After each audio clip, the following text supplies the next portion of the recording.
vous reçoit en cet après-midi. Alléluia. Soyez bénis, frères. Vous êtes les bienvenus au milieu de nous et nous vous laissons la parole, vraiment que vous preniez la parole. Et avant de continuer, vraiment nous remercions le Seigneur Alléluia. pour avoir permis que vous soyez au milieu de nous. Soyez bénis, frères. Amen. Que le Seigneur Amen. conduise, que le Seigneur bénisse tout son peuple, tous ceux qui nous suivent dans le monde entier maintenant. Soyez tous bénis, sœurs, soyez tous bénis, frères, tous ceux qui écoutent la radio, même en rediffusion, tous ceux qui nous écoutent maintenant. Soyez tous bénis au nom du Seigneur Jésus-Christ. Amen. Amen. Frère, hier, on avait commencé un thème, mais malheureusement, mais le Seigneur a voulu que ça soit aujourd'hui. Alléluia. Et on a commencé à parler de l'église. Je crois que vous allez encore recommencer parce qu'il y a beaucoup de saleté dans l'église. Oui. Beaucoup de choses qu'on rencontre dans l'église aujourd'hui qui n'est pas dans la parole de Dieu. Oui. Par exemple, toutes les dénominations et l'église, parce que beaucoup de gens disent qu'on va à l'église. L'église, c'est quoi? Est-ce que l'église, c'est... Je voudrais que vous nous expliquiez vraiment. Amen. Amen. En fait, c'est normal que les gens se posent des questions ainsi. Vous voyez, ma soeur, l'histoire va encore se répéter, assurément. Parce que la Bible nous dit quoi? Si on lit par exemple le livre de Luc au chapitre 3, le verset 15, la Bible nous dit que le peuple, si vous lisez dans ce Luc chapitre, tout le monde prend sa Bible, Luc chapitre 3, le verset 15. Je recommence encore, l'histoire va se répéter, donc ce n'est pas nouveau. Tous ces phénomènes qu'on observe maintenant, ce n'est pas nouveau. Donc, nous pouvons observer cela déjà dans la Bible. La Bible dit dans le livre de Luc au chapitre 3, le verset 15, que comme le peuple était dans l'attente, écoutez bien, souvenez-vous dans l'attente, soulignez l'attente. Souvenez-vous que il y a eu la première venue où le Seigneur qui était venu, là où il est venu pour nous racheter. Il y a une seconde venue maintenant quand il vient maintenant pour chercher son épouse. Donc, gardez-vous à l'esprit que les choses doivent être similaires. Alors, il dit comme le peuple était dans l'attente et que tous se demandaient en eux-mêmes, si Jean n'était pas le Christ. Vous voyez cela? Donc, l'histoire va se répéter. Nous voici maintenant, nous sommes à la veille d'un événement glorieux qui nous attend, la venue du Seigneur Jésus-Christ. Vous voyez, si vous voulez, de même quand les rois mages sont venus indiquer aux religieux la naissance de celui qu'ils attendaient depuis plus de 400 ans, ils ne savaient même pas discerner les signes de sa venue. Or, la chose la plus curieuse qui puisse être est que les scribes et les pharisiens, les anciens et les sacrificateurs savaient très nettement où devait naître le Messie. Si vous lisez Matthieu chapitre 2, verset 1 à 6, vous pouvez voir cela. Mais qu'ont-ils fait donc de cette connaissance? Vous voyez, c'est ça la différence. Il faut qu'on aille à la racine, on va voir la chose. Ont-ils cru en lui plus tard? La réponse est fatalement non. Pourquoi? Parce que ces gens qui devaient être les lumières pour les foules ont plutôt abandonné la parole de Dieu pour établir un système qui est à leur goût. Voilà pourquoi Jésus-Christ va beaucoup s'indigner contre les magistrats et ainsi de suite, les docteurs de la loi, les pharisiens. Si vous lisez Matthieu chapitre 23. Et au sortir de son ministère, il va les appeler de leur nom, du nom de leur vrai père. Dans Jean chapitre 8, verset 37 à 59, il dit, vous avez pour père le diable. Pourtant, ceux-là, ils se disaient, ils obéissaient à la loi de Moïse. Aujourd'hui, ici, par exemple, il y a aussi des Jean-Baptistes que Dieu suscite par tout le monde. Alléluia. Pour préparer sa seconde venue. Amen. Donc, comme l'Écriture le dit, les pharisiens de cette époque, souvenez-vous, l'esprit ne peut pas être tué. Le même esprit qui est, parce que dans le livre d'Ecclésiaste, il n'y a rien de nouveau sur la terre. La Bible déclare clairement dans Colossiens chapitre 3, le verset 15, qu'il n'y a rien de nouveau sur la terre. Ma soeur, je vais à la racine pour qu'on voie que ce n'est pas un phénomène nouveau. Il faut qu'on comprenne que les choses qui nous arrivent maintenant, parce que les gens croient peut-être que c'est un phénomène nouveau, ce n'est pas nouveau. Regardons comment le Seigneur Jésus est venu initialement et voir la préparatif, ceux qui l'ont accepté, ceux qui l'ont rejeté, comment étaient les circonstances, et on va comprendre comment doivent être les circonstances avant sa venue. Comment étaient les circonstances à la naissance du Seigneur Jésus? Souvenez-vous, entre Malachie et Matthieu, il y a 400 ans d'écart où il n'y avait pas de prophète. Un prophète, c'est un porte-parole de l'Éternel, c'est-à-dire qui est censé guider les gens dans la parole de l'Éternel. Le fait qu'il n'y ait pas eu de prophète durant 400 ans, les gens se sont formés en dénomination. Je veux qu'on voit bien la similitude. Par exemple, si vous lisez votre Ancien Testament, vous lisez depuis Genèse jusqu'à Malachie, vous ne verrez nulle part où se trouvent les pharisiens. Vous ne verrez nulle part où les Sadducéens se trouvent, les hellénistes. Frères, sœurs, écoutez-moi très bien. Quand Jésus-Christ vient dans Matthieu, subitement on dit les pharisiens, les Sadducéens. D'où sortent-ils? Rentrez dans la loi, vous n'allez pas le voir. Pourtant, il y avait une seule loi, il y avait un seul temple, un lieu d'adoration. Mais subitement, les synagogues sont nées. D'où sortent toutes ces choses alors qu'ils n'étaient pas dans le plan de Dieu? Mais regardez très bien, Jésus-Christ sort hors de ce système-là. Il naît hors de ce système à Bethléem, en Judée. Bethléem, il naît hors de ce système. Il grandit, il est au milieu d'eux. Après, il vient leur apporter la bonne parole pour les faire sortir de ce système, pour les faire changer le système. Je veux que vous voyez cela. Mais avant que Jésus ne vienne pour préparer ses premières épouses là, quelqu'un est sorti du milieu d'eux également, Jean-Baptiste. Et curieusement, les prophéties qu'il lisait étaient écrites sur lui. Il est écrit de lui dans le livre d'Ésaïe que c'est la voix de celui qui crie dans le désert. Et il est né au milieu d'eux et il savait très bien. Si vous lisez la Bible, vous allez voir comment les gens disent que les voisins disaient que sera cet enfant. Plus tard, il a grandi, il est venu annoncer le Christ et il a dit voici l'agneau de Dieu qui ôte le péché du monde.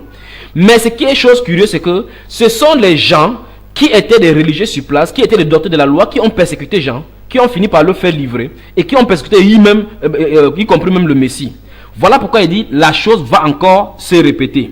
Souvenez-vous, le message de la réforme finale de l'église, qu'on retourne dans l'église sans tâche ni ride, comme Dieu a demandé qu'on sorte de dénomination, ça ne doit pas être acceptable par tout le monde. Les gens ne vont même pas comprendre pourquoi. Parce qu'ils ont déjà duré dans la dénomination comme cela avait duré chez les pharisiens, chez les sadducéens et autres depuis 400 ans et Dieu laissait faire. Mes chers amis, écoutez-moi très bien. Je veux que vous regardiez la similitude bien même. Le fait que les pharisiens, les sadducéens s'est réunis en groupe n'a pas changé le plan de Dieu, que Dieu sorte son groupe de là-dedans. Dieu est en train de préparer son peuple. Dieu veut qu'on sorte de là, selon Apocalypse chapitre 18, verset 4. Donc, le système dénominationnel est né comment? Avec le concile de Nicée. Si vous parcourez l'histoire de l'église, ou bien dans la Bible même déjà, vous allez voir que l'église a été conduite par le Saint-Esprit dès sa naissance. En fait, l'église du Seigneur, il a dit dans Matthieu chapitre 16, le verset 18, il dit, je bâtirai mon église et les cohortes, les feux de l'enfer ne peuvent même pas faire quoi que ce soit contre elle. Donc, et pour que ça soit possible, il faut que ça soit seulement le Saint-Esprit. Dans Jean chapitre 3, verset 8, Jésus a dit, il dit, tous ceux qui sont nés de l'Esprit, ils sont comme le vent. Alléluia, ils sont comme le vent. Le vent souffle, il dit, et le vent souffle et tu entends les bruits, mais tu ne sais d'où il vient, ni où il va. Il en est ainsi de tout homme qui est né de l'esprit. Voilà pourquoi les gens que le Saint-Esprit est venu sur eux à la Pentecôte marchaient selon l'esprit. Dans le livre des Actes des Apôtres seulement, il y a fait mention 57 fois de l'esprit, pour montrer que ce sont les actes du Saint-Esprit. Donc l'esprit, l'église du Seigneur, ceux qui sont nés de nouveau doivent être conduits par le Saint-Esprit. Et si on est conduit par le Saint-Esprit, on comprendra le plan du Seigneur par rapport à l'église. Alors, vous voyez, beaucoup de choses sont dites et ont été dites à propos de l'église. Mais nombreux sont ceux qui ne savent vraiment rien. Alors, c'est finalement quoi dans l'église? Certaines personnes pensent que c'est un lieu, un édifice, une cathédrale. D'autres appellent chapelle, où les religieux se rassemblent. On peut voir ainsi donc, les gens disent, je m'en vais à l'église, ou bien sors de mon église. Vous voyez? Parce qu'on n'a pas compris les expressions. En fait, les gens sortent avec des révélations dans les écoles de théologie, suivent certaines idées qui ont été sur place, mais voici le problème. J'ai regardé et j'ai compris que voici le problème du monde. Personne n'est jamais venu avec une révélation et aller à l'origine dans la Bible. Qu'est-ce qui se passe? Les gens fondent leur ministère d'après d'autres ministères qui sont venus. Les gens vont à l'école de théologie, celui qui leur enseigne a une forme de ministère, il leur enseigne aussi ça, et ils reproduisent la même chose sans regarder. Or, Jésus-Christ, notre Seigneur, a dit dans Genèse chapitre 1, verset 11, que chaque plante doit produire selon sa semence et va porter sa semence en elle.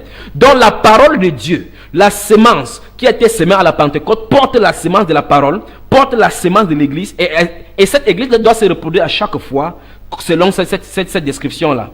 Toute autre semence, on ne peut pas planter le maïs pour récolter les arachides. C'est pas possible. Parce que la vie de la graine d'arachide est dans la graine. Vous ne pouvez pas modifier ça autrement. Vous modifiez autrement, c'est mort. C'est de l'hybridisme.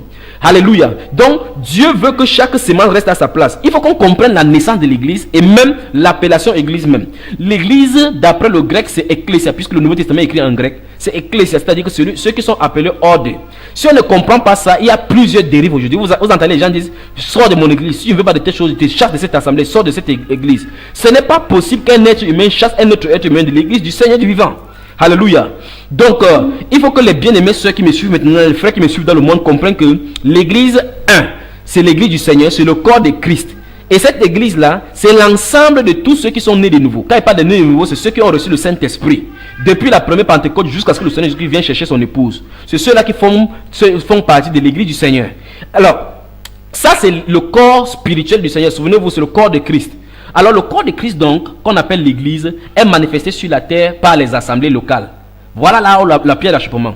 Donc vous voyez très bien que les dénominations avant 325, si vous voulez, avant 325, après le conseil de Nicée, après le concile de Nicée, Constantin a réuni l'église et l'église s'est mariée à l'État. Mais il est important à ceux qui m'écoutent maintenant de comprendre que les gens qui avaient le discernement que Constantin n'avait pas autorité à réunir un conseil de l'église, ils se sont retirés et ceux-là ont été persécutés et taxés d'hérétiques. Voilà pourquoi Satan a utilisé la branche de l'État comme une puissance pour persécuter ceux qui n'adhéraient pas à la doctrine de l'église catholique. Voilà pourquoi vous allez voir les Ignace d'Antioche, les gens chrysostomes vont écrire des choses pernicieuses, les docteurs dont l'apôtre Paul parlait. Ils vont par exemple écrire, vous voyez, l'un des mandats que l'église catholique a, c'est que hors de l'église catholique, il n'y a point de salut. Ouais, des abominations comme ça. Pourtant, le salut est uniquement en Jésus-Christ. Et notre Seigneur Jésus qui avait dit quoi? Que là où 2 ou 3 sont assemblés en mon nom, on ne doit pas être assemblé au nom d'une dénomination, au nom d'un ministère, au nom ou en quel nom, quelque nom. Le seul rassemblement, le seul nom qui doit lier tous les chrétiens, c'est le nom de Jésus-Christ. Alléluia. La Bible déclare dans le livre des Actes des Apôtres chapitre 11 que c'est à Antioche que pour la première fois les disciples ont été appelés chrétiens. Pourquoi on les a appelés chrétiens? Parce qu'on a vu la manière dont ils vivaient. Point, un trait. Donc ils ne se sont pas donné un nom. La Bible déclare que si quelqu'un, Jésus a dit que si quelqu'un fait faire sa volonté, il saura qui il sert. Donc il faut que chaque personne, tout le monde entier, tous ceux qui m'écoutent maintenant, vérifient les œuvres. Vérifient si depuis ils marchent avec le Seigneur. Voici le temps du soir. Bientôt une voix va s'écrier, comme ça en est de s'écrier maintenant. Préparez-vous, voici l'époux, allez à sa rencontre. Et beaucoup de personnes vont se réveiller très tard. Je sais très bien que les gens ne vont pas admettre ces messages. Je sais que beaucoup combattent ces messages, mais c'est en ordre parce que c'est un petit groupe qui doit en sortir. Dieu fait comme ça pour appeler ses élus qui sont à l'intérieur, qui sont enfouis partout. Souvenez-vous de ceci. Quand Jésus est venu, l'apôtre Pierre, l'apôtre Paul par exemple était un pharisien avancé dans le judaïsme. C'est lui-même qui le dit comme témoignage. Mais il agissait par ignorance. Pourtant, si vous lisez les règles pharisiennes, dans Marc chapitre 7, verset 7 à 9, la Bible déclare qu'ils ont mis le commandement de Dieu à côté et au profit des traditions des pères. On a ajouté des choses à la parole de Dieu. C'est très important que les gens m'écoutent maintenant. Je prends cela dès le départ pour vous montrer que c'est la même chose. Regardez très bien comment Dieu avait donné l'adoration à Moïse au temple de Jérusalem. Tout a été régularisé là-bas de telle enseigne que chaque personne qui venait lire la même chose. Chaque fois que le peuple s'est détourné, même dans le livre de 1 roi par exemple, dans 2 rois, quand ils ont perdu la loi, un jour on faisait la réflexion du temple, on a trouvé le livre de la loi, ils ont lu et Josias a eu du zèle pour l'Éternel, il a restauré la part telle que c'était et Dieu l'a visité. C'est pour montrer que chaque fois quand il y a la dérive, quand les gens sont illuminés par le Saint-Esprit, on rentre à la puissance, à la parole initiale, Dieu va visiter les gens. Ce n'est pas pour autant que ceux qui sont là, quand ils font le faux, Dieu avait un non. Ils vont croire qu'ils sont avec Dieu parce que Dieu ne dit rien. Le plus grave ici, c'est que dans l'Ancien Testament, Dieu pouvait frapper directement et on voit que Dieu est en train d'agir, Dieu est fâché. Mais mes chers amis, mes chers frères, mes chères soeurs, écoutez bien ceci. La surprise, c'est à la fin du temps. La surprise, c'est à l'enlèvement. Quand quelqu'un ne sera pas enlevé, il va dire si je savais et ce sera trop tard. Donc mettons-nous en ordre dans le Seigneur. Mettons-nous en ordre. Ou bien, même après la grande persécution, tu viens après le millénium au jugement, on te dit, ouvrier d'iniquité, je ne t'ai jamais connu. J'ai peur que quelqu'un puisse entendre cela. Vous qui commettez l'iniquité. C'est quoi l'iniquité? La parole de Dieu dit dans Proverbe chapitre 30, verset 6, que n'ajoute rien à sa parole, de peur qu'il ne te reprenne et que tu ne sois trouvé menteur. Donc si quelque chose a été ajouté à la parole de Dieu, il faut qu'on change cela. Toutes les dénominations fonctionnent avec un même système, le système pyramidal. Au sommet, il y a un seul homme qui conduit la chose et puis les autres sont soumis à ses pieds. Non. La Bible nous déclare clairement, dans la révélation du Nouveau Testament, que les églises, chaque église locale était dirigée par un comité d'anciens.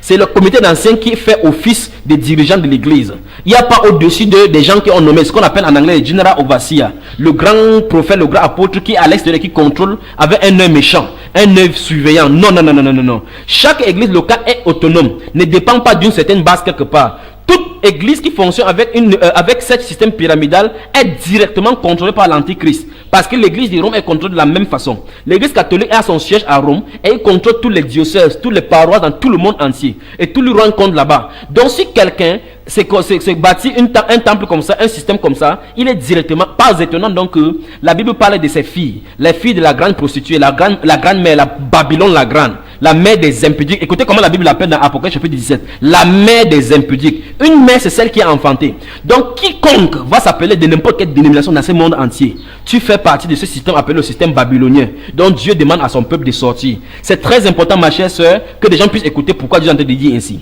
Donc, les dénominations naissent vient en existence à partir de Constantin, à partir du conseil de Nicée de 325. Mais je vais vous dire quelque chose.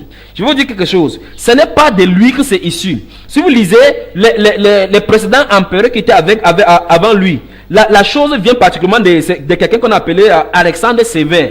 Donc les séquences de la dénomination viennent d'Alexandre Sévère. Souvenez-vous, à Rome, pendant le règne d'Alexandre Sévère, il y avait près de 7000 temples. 7000 temples à différents dieux et déesses répandus dans la ville de Rome. Sa mère s'appelait Mamé. Elle était à Antioche et elle avait suivi avec Origène, la doctrine d'Origène. Pour ceux qui me suivent, qui connaissent l'histoire de l'église, doivent savoir qui était Origène. À Antioche. Origène était un évêque de l'église d'Antioche. Alors, la mère d'Alexandre Sévère, qui était à Rome maintenant, avait suivi les enseignements d'Alexandre Sévère, d'Origène. Elle est rentrée à Rome. Comme Alexandre Sévère était empereur en âge minorité, ça veut dire qu'elle était sous l'influence de sa mère. Alors sa mère lui a donné les tendances chrétiennes. Comme aujourd'hui les gens vous disent qu'ils portent à l'église, ils ont l'apparence externe chrétienne, mais qui à l'intérieur ne sont pas convertis. Qu'est-ce qui s'était passé? Dans leur paroisse, dans leur chapelle, vous comprenez, là où le roi habite, là où l'empereur habite, ils avaient le chapelle où ils avaient la statue d'Abraham, la statue de Jésus, la statue des autres dieux. Vous voyez? Donc ils avaient déjà cette sémence de dénomination. Et comme les autres dieux, jusqu'à Alexandre Sévère, avant 312, jusqu'à Alexandre Sévère, les chrétiens n'avaient pas de temple. Donc c'est Alexandre Sévère qui avait donc l'idée de construire autant, parce que comme sa mère avait la sympathie pour les chrétiens, il a dit ok, comme les autres religions ont déjà leur temple, il s'est proposé donc à construire un temple pour le Dieu d'Abraham, d'Isaac et Jacob, où on va mettre les statues d'Abraham et les statues de Jésus. Mais comme il est mort avant d'avoir accompli cela, voilà ça qui vient maintenant en manifestation par Constantin. Donc il faut qu'on comprenne que la sémence, et souvenez-vous de ceci, tous ces rois qui sont passés jusqu'à Constantin, qui est un type parfait de Nimrod. Si vous lisez le livre de Genèse, vous allez voir très bien que chaque fois cette sémence est toujours venue, cette pensée est toujours venue, cette inspiration diabolique antichrist est toujours venue de pouvoir rassembler les gens. Dans Genèse chapitre 11, ils ont construit la tour de Babel. Pourtant la voix de Dieu était allez et disperser, vous multiplier sur la terre, remplacer la terre. Ils se sont regroupés et il dit même clairement dans ce livre de Genèse, il dit de peur que nous soyons dispersés. Donc un autre qui est contraire à la volonté de Dieu. Maintenant Jésus-Christ vient dans le Nouveau Testament. Il redit la même chose dans Matthieu chapitre 28 verset 19. Il dit quoi? Il dit allez et faites de toutes les nations les disciples, leur enseignant à absorber tout ce que je vous ai prescrit. Et c'est ce que les disciples ont fait. Actes des Apôtres chapitre 20, le verset 20, l'apôtre Paul dit quoi? Que vous savez très bien que je n'ai pas craint de vous enseigner publiquement et dans les maisons. Dans les maisons, la version anglaise dit from houses to house.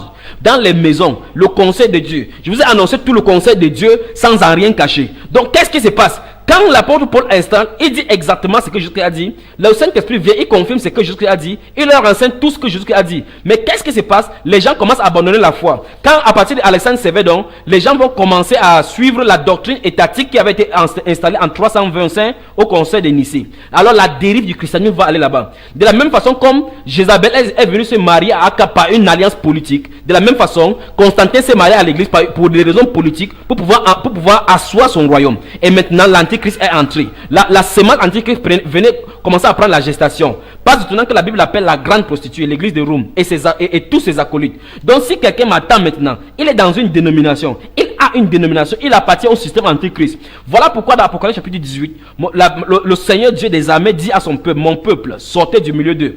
Maintenant je veux que vous preniez avec moi le livre de Amos, le livre du prophète Amos au chapitre 5. Alléluia. Alléluia. Je sais que certaines personnes ne sont pas contentes, mais les enfants de Dieu, la voix du Seigneur retentit maintenant du ciel. Sortez du milieu d'eux. Et je crois qu'il y aura beaucoup de questions. Vous tous qui m'écoutez des États-Unis, de l'Italie, du Nigeria, partout dans le monde entier, appelez, posez toutes les questions, bien aimés frères. Je sais que ce n'est pas facile d'avoir été plusieurs années dans les dénominations. Ça n'a pas été facile aux pharisiens d'avoir été dans la loi et subitement Jésus veut le dire. Il dit que vous donnez la dîme de la manne, vous donnez la dîme du cumin, mais pourtant vous le mettez à côté de la justice. Pourtant ils croyaient être sincères avec Dieu. Et la Bible déclare qu'ils sont assis dans la chair de Moïse. La vérité manifestée, la puissante visitation de la parole faite qui était au milieu d'eux, on ne peut pas reconnaître. Pourtant Moïse avait écrit à propos de Jésus. Voici le temps du soir qui arrive également. Amos chapitre 5. Amos chapitre 5. Alléluia. Le verset 4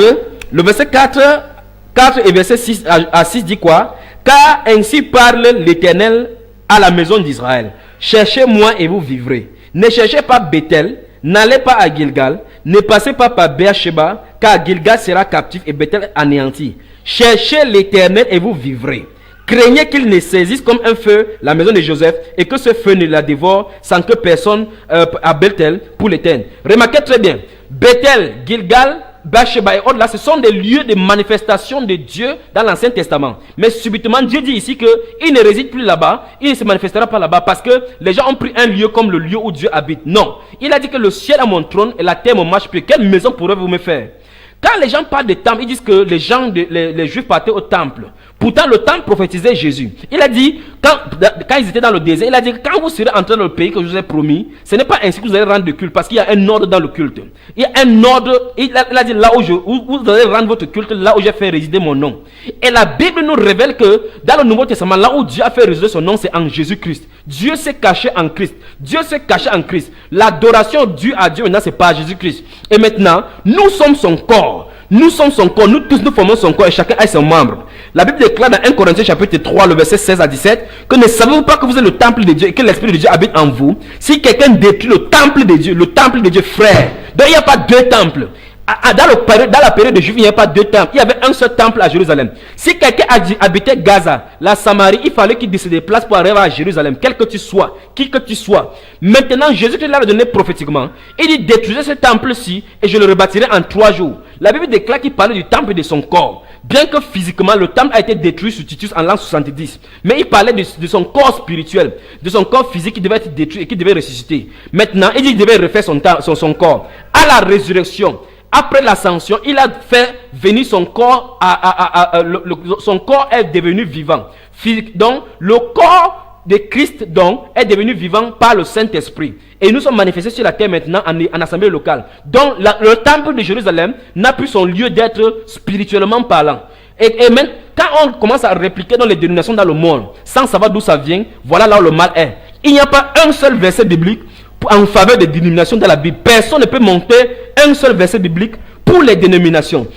Donc si un frère est en train de m'écouter maintenant, si un pasteur est en train de m'écouter maintenant, il doit savoir que sa fondation n'est pas suivant la Bible. Et Jésus avait dit dans Luc chapitre 6 que si quelqu'un bâtit sa maison, il ne bâtit pas sur le roc. Quand les vents vont souffler, la ruine sera terrible. Alléluia. S'il ne bâtit pas la maison sur le roc, c'est Christ. Christ est la révélation de Dieu. Christ est la révélation de Dieu. Et c'est lui qui doit bâtir son église. Personne ne peut recevoir une révélation et dire que cette révélation-là, sans avoir contrôlé et que la révélation est contre la parole de Dieu.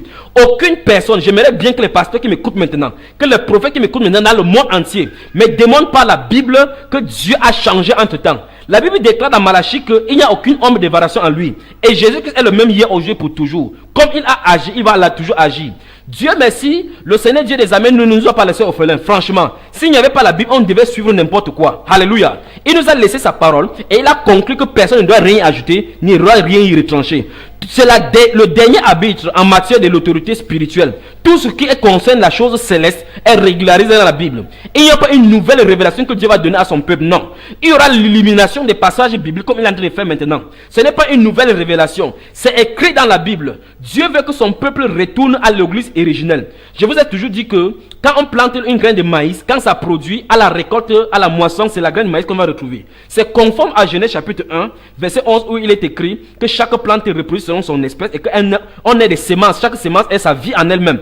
Donc l'église que Dieu a semée dans la Pentecôte n'a jamais été éteinte, ne sera jamais éteinte. Et nous sommes de cette semence-là. La même semence, la même déclaration qui a été dit que repentez-vous, que chacun de vous soit baptisé et allez jusqu'à maintenant, jusqu'à ce que le Seigneur Jésus-Christ vienne. Donc, et il dit maintenant, mon peuple, j'ai entendu du ciel une autre voix qui dit, mon peuple, sortez du milieu d'elle. Pourquoi du milieu d'elle? Parce que le peuple de Dieu s'est trouvé en captivité. Souvenez-vous pour ceux qui disent que avant qu'on ne vienne avec ce message, les gens étaient dans la dénomination. Oui, les gens étaient dans la dénomination. Avant que Jésus ne vienne, les gens étaient dans la secte des pharisiens. Oui, avant que Jésus ne vienne, les gens étaient les hellénistes. Oui, l'apôtre Paul était pharisien. Les autres étaient des partis des sadducéens. Les autres étaient des partis des juifs affranchis. De ceux dits de la synagogue des affranchis. Alléluia. Mais parmi tous ceux-là, le Zénas est sorti de là-bas. Crispus est sorti de là-bas. Jason est sorti de là-bas. L'apôtre Paul est sorti de là-bas. Le Saint-Esprit les a fait sortir de là-bas. Et plus jamais ils n'ont plus parlé de leur secte. Plus jamais ils n'ont plus parlé de leur dénomination. C'est la même chose qui va se passer. Tous ceux-là, les pôles, les pieds qui se trouvent dans les dénominations maintenant, vous qui écoutez la voix de Dieu, sortez du milieu d'eux. Et il faut que vous compreniez le pourquoi Dieu dit. Parce qu'on est hors du plan de Dieu. Souvenez-vous, lors de la persécution, des grandes persécutions qui a eu lieu après Constantin, sur Dioclésien particulièrement, et sur les différents rois qui ont suivi, qu'est-ce qui s'est passé? L'église va basculer dans un processus de plus de 1000 ans de ténèbres, qu'on appelait l'âge des ténèbres de l'église. Alors, durant cette période-là, vous voyez, à l'âge de Thyatire et de Thyatire et de Smyrne, qu'est-ce que la Bible, Dieu va dire quoi? Il dit, sois fidèle jusqu'à la mort. Dieu permettait qu'on tue les gens. On a crucifié les gens. On a brûlé les gens. Jeanne d'Arc et autres, jeté les gens en pâture au lion. Parce qu'ils avaient la vérité. Parce qu'ils tenaient pour la vérité. De la même façon, il y a des Jean-Baptiste maintenant. Il y a l'esprit de Dieu maintenant sur des gens qui vont tenir ferme contre l'esprit dénominationnel. Et souvenez-vous, ce n'est pas l'État qui va persécuter plus. Souvenez-vous, ce n'est pas l'État qui va persécuter plus. Souvenez-vous, ce ne sont pas des Romains qui ont persécuté Jésus. Ce sont des pharisiens qui sont allés le livrer entre les mains de Jésus. Jésus a dit dans Matthieu que l'heure vient où vos frères vont vous livrer. Vous vous souvenez de cela? Donc parce que leur œuvre est mauvaise. Quand on va dénoncer les œuvres, ils vont dire, les voilà, c'est eux qui font comme ça. Et eux-mêmes, ils vont former des congrégations pour nous livrer. Mais nous n'en faisons notre vie aucun cas, comme si elle nous était précieuse. Nous allons prêcher la parole de Dieu. Alléluia. Donc, aucune autorité sur cette terre, aucune personne sur cette terre n'a d'autorité au-delà de la parole de Dieu. Toute autorité qui ne se soumet pas à la parole de Dieu, qui n'est pas en droit de ligne avec la parole de Dieu, doit être bafouée par tous les enfants de Dieu qui sont sous cette autorité. Alléluia. La seule autorité sur nous, c'est l'autorité du Saint-Esprit. Et toute personne, toute autorité parmi les hommes qui dit quelque chose qui est contre la parole de Dieu, nous devrons nous tenir contre cela et subir la persécution. Souvenez-vous, plus les persécutions passaient dans l'histoire de l'église, plus les gens, l'amour était grand pour le Seigneur. Amen. Les gens donnaient volontiers leurs biens. Lisons le livre de Hébreux chapitre 13. Alléluia. Alléluia. Quelle église glorieuse nous devrons avoir. Amen. Oui. On a la question, la sœur Goma, oui. Amanda de Dubaï. Oui. Elle a écrit, elle demande le fait que les gens vont à Bethel, à Nazareth, à Galilée, oui. C'est une abomination. C'est exactement, voilà pourquoi Dieu a dit dans Amos chapitre 5 verset 4, il dit ne cherchez pas là-bas. Parce que les gens avaient pour habitude, et c'est le propre des êtres humains. Quand Dieu se manifeste quelque part directement le lieu. Ici au Cameroun, on a dit que la statue de Marie, la démon appelée Astat est apparue en Simalène. Les gens sont allés déterrer les arbres là-bas parce qu'il y a une manifestation spirituelle. C'est comme ça l'être humain. Alléluia. À bien plus, on peut même aller jusqu'à adorer quelqu'un. Donc Dieu dit qu'on ne cherche pas un lieu, qu'on le cherche. Si on le cherche d'après sa parole. Alléluia. Si vous lisez dans le livre de 1 Timothée, si vous lisez l'histoire de l'arche de l'alliance qui avait été pris par les Philistins, vous lisez, la Bible déclare que dans le livre de comment ça s'appelle? Dans le livre de 1 Chronique, la Bible déclare que David tient un conseil. Souvenez-vous, David c'est l'homme selon le cœur de Dieu. David tient un conseil avec tout le peuple et il dit, ça fait longtemps que l'arche de l'alliance n'est pas revenu à Jérusalem. Montons prendre l'alliance, l'arche de l'alliance de notre Dieu. Vous voyez, ils avaient des bonnes paroles, ils parlaient des dieux d'Israël. Ils ne savaient pas autre Dieu. Souvenez-vous bien de ça, vous qui m'écoutez maintenant. Qu'est-ce qu'il a fait? Il a raboté les plus beaux bois, le plus beau chariot pour aller transporter l'arche de l'alliance. À partir de cet instant-là, David avait raté le plan de Dieu. Alléluia. Donc, David est allé chercher Dieu. Remarquez très bien, quand l'arche va se pencher, Uza va tendre la main, le feu de Dieu va sortir, va le brûler. David va prendre conscience que, qu'est-ce que j'ai fait là? Je ne peux pas le mettre chez moi. Il ne peut pas mettre cette arche chez moi. Pourquoi? Il y avait le prophète Nathan là-bas. Pour chercher l'Éternel, il devait chercher l'Éternel selon la parole de l'Éternel, comme il avait toujours fait pour aller en guerre. Il va choisir sa propre voie, voulant servir Dieu à sa manière. Mais au chapitre 15, qu'est-ce qu'il va dire? Il va appeler les Lévites et les sacrificateurs pour leur dire quoi? Il dit parce que nous n'avons pas cherché l'Éternel selon sa parole. Parce que nous n'avons pas cherché l'Éternel selon sa voix. Parce que vous n'y étiez pas la dernière fois, l'Éternel nous a frappés. Amen. Parce que la loi de Dieu disait que la l'arche de l'alliance, quel que soit l'endroit, on devait le déplacer. C'est 4 Lévites. C'est seulement les Lévites qui devaient porter l'arche de l'alliance sur les épaules. Même si tu avais l'aéroport, tu as le grand aéroport, le plus grand avion, Dieu avait décidé, et c'est définitif et c'est total, que l'arche de l'alliance devait être portée par les Lévites, pas autre tribu. Si Manassé avançait là-bas, Dieu devait les frapper. C'est un signe pour notre époque, pour ceux qui disent que Dieu est avec nous, Dieu est avec nous. Dieu était avec David, mais Dieu l'a corrigé. Dieu l'a corrigé. Dieu merci, David s'est repenti et il est revenu à la raison. Je prie que les pasteurs qui ont porté l'arche de l'alliance alors que ça n'était pas réservé, qui ont porté les dénominations alors que ça n'était pas comme ça, reviennent à la parole de Dieu comme David l'a fait. Voici la voix de Dieu qui dit, cherchez-moi par ma parole. Dieu n'a pas changé. S'il n'a pas fait quelque chose, dans le livre d'Éphésiens chapitre 2, le verset 20, la Bible dit que nous avons été édifiés, construits. Les chrétiens sont bâtis d'après le fondement des apôtres et des prophètes. Jésus-Christ est la pierre angulaire. Donc, si les apôtres ont fait, frères, sœurs, ont fait. S'ils n'ont pas fait, on met ça de côté. Tout ce qu'on y ajoute vient du diable. C'est ce que la Bible déclare. La Bible déclare que la parole de Dieu est oui et amen. C'est définitif. Amen. Dans Romains chapitre 3, le verset 3, amen. Il est écrit, oui. Mais je veux savoir, pour quelqu'un, par exemple, moi que j'ai gagné. Oui. Et puis, oui. Absolument. Bonne question. Vous voyez, ça touche là la question de dispensation. J'aimerais bien poser la question que, comme tu viens de poser là, plusieurs personnes ont la même question. Prenons un exemple. Vous vous souvenez que quand le Seigneur Jésus était là, il y avait un souverain sacrificateur appelé Caïphe, n'est-ce pas? C'est lui qui était souverain sacrificateur cette année-là. Alors, si vous lisez le livre de Jean au chapitre 11, à partir du verset 45 et plus, qu'est-ce qu'il est écrit? La Bible déclare que les Sanhédrin s'est réunis, c'est Caïphe qui s'est levé, il a dit que vous n'y voyez rien, vous ne voyez pas qu'il est important que c'est un homme qui meurt pour le peuple. La Bible déclare qu'étant souverain sacrificateur, il prophétisa. Vous avez entendu ça? Il prophétisa que non seulement Jésus devait mourir pour le peuple, mais c'était afin de réunir les enfants de Dieu dispersés.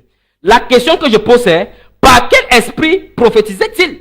Puisqu'il était souverain sacrificateur de Dieu. Le voilà, Dieu montre maintenant qu'il y a une nouvelle ère qui est en train de se passer. Jésus-Christ est en train de faire une chose nouvelle. Lui, il est dans une ancienne alliance. Et cette alliance-là, il est souverain sacrificateur selon un ordre, selon une dispensation. Mais le problème, c'est qu'il se trouve face à face à une dispensation.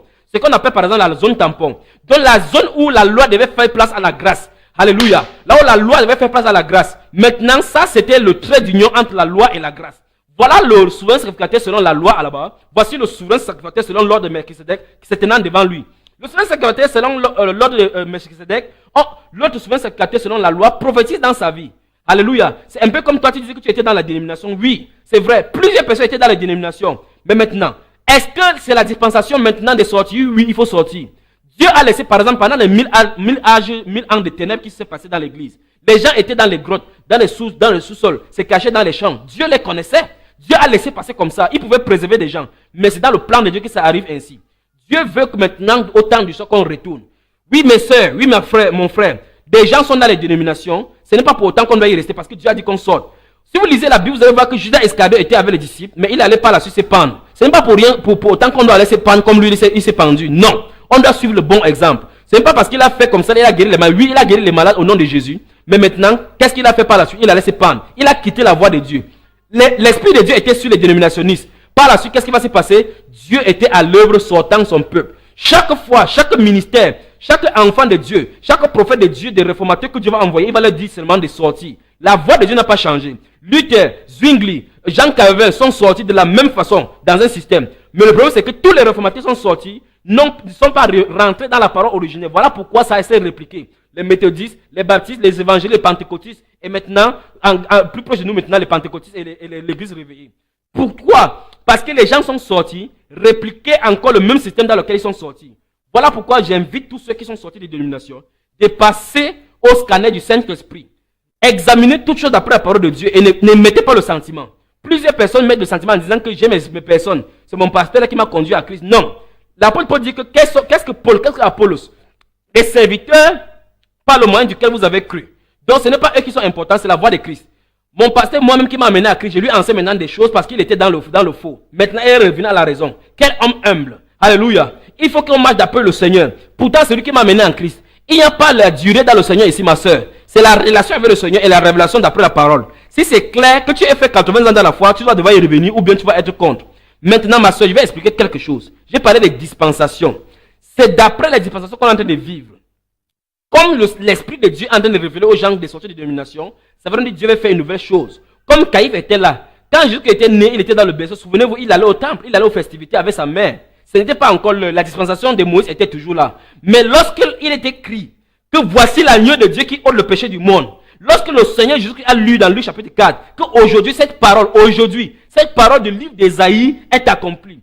L'autre dispensation était terminée devant Dieu. Et c'était maintenant le système de la grâce et de la vérité en Jésus-Christ. Alléluia. Donc, faisons attention. Maintenant, il est écrit, sortez du milieu de cette parole est restée inerte depuis l'an 95. Les gens prêchaient. Maintenant, voici la réalité. Il faut que les gens sortent. Les deux dispensations, les systèmes de Moïse, le système de la loi, le système de dénomination étaient toujours là. Mais maintenant, Dieu veut faire une chose nouvelle. Selon le plan qu'il avait initialement en lui-même. De réunir en un seul corps, appelé corps de Christ. Sortez. Alléluia. Oui. Amen. Bonne question. Bonne question. Avant de répondre, répondons par la Bible. Dans le livre de 2 Corinthiens, alléluia, sorti pour aller aux bonnes questions. Dans 2 Corinthiens chapitre 6, alléluia, verset 17, la Bible dit, c'est pourquoi sortez du milieu il faut qu'on suive l'ordre de Dieu. En fait, si quelqu'un est né de Dieu, il va suivre la voie de Dieu. Regardez ce qu'il est écrit dans le chapitre 17, verset 17.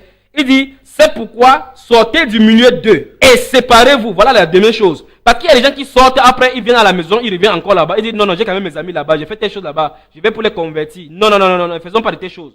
Tu joues avec le feu. Dieu a dit, sortez du milieu d'eux, séparez-vous. Donc il faut qu'il y ait séparation physique. Il faut qu'il y ait séparation claire. Dit le Seigneur. Et dit, ne touchez pas à ce qui est impur.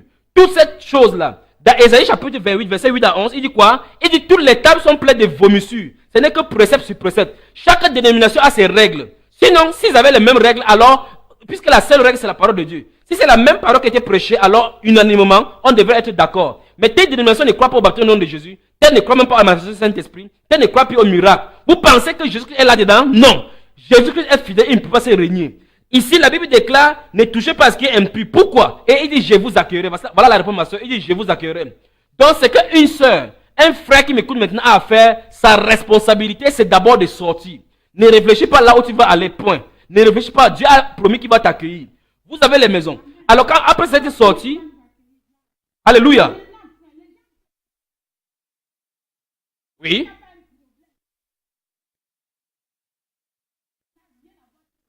Amen.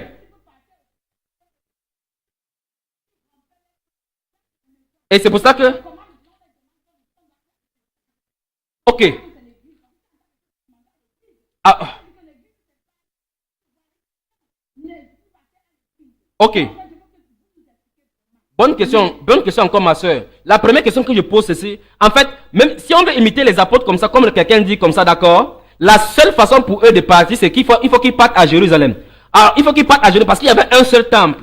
Quel que soit le cas, vous allez voir par exemple, l'apôtre Paul va dire, il dit que je veux, si Dieu le permet, il faut que j'arrive à la Pentecôte à Jérusalem, parce qu'il voulait se présenter à Jérusalem. Parce qu'il était n'importe où, il fallait qu'il vienne à Jérusalem pour rendre le témoignage de Jésus-Christ là-bas. Alléluia. Donc si quelqu'un veut imiter ce que les apôtres faisaient, la seule et unique façon de le faire, c'est qu'il parte à Jérusalem. Maintenant, il faut expliquer aux chrétiens pourquoi le temple, pourquoi ils partaient au temple. Le Seigneur Jésus-Christ, en allant au ciel, a dit dans le livre de Actes chapitre 1, le verset 8, il a dit, mais vous recevrez une puissance quand le Saint-Esprit surviendra sur vous et vous serez mes témoins à Jérusalem. Il fallait que le témoignage soit d'abord à Jérusalem, puis en Samarie, ainsi de suite. Amen. Donc, voilà pourquoi il partait au temple. Il ne partait pas au temple pour communier. Non. La Bible déclare que leur communion, c'était dans les maisons, pour montrer que, après être là-bas, aller là-bas pour impacter, ils venaient et la communion des chrétiens était dans la maison. Ce n'était pas des chrétiens qui étaient au temple, non. Les chrétiens allaient au temple pour les enlever sous le système de Moïse. Alléluia. Les chrétiens allaient au temple pour les enlever sous le système de Moïse. Les chrétiens n'ont pas de temple parce que les chrétiens forment le temple.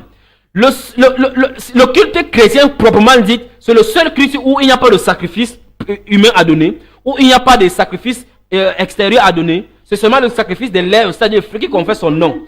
Amen. Oui.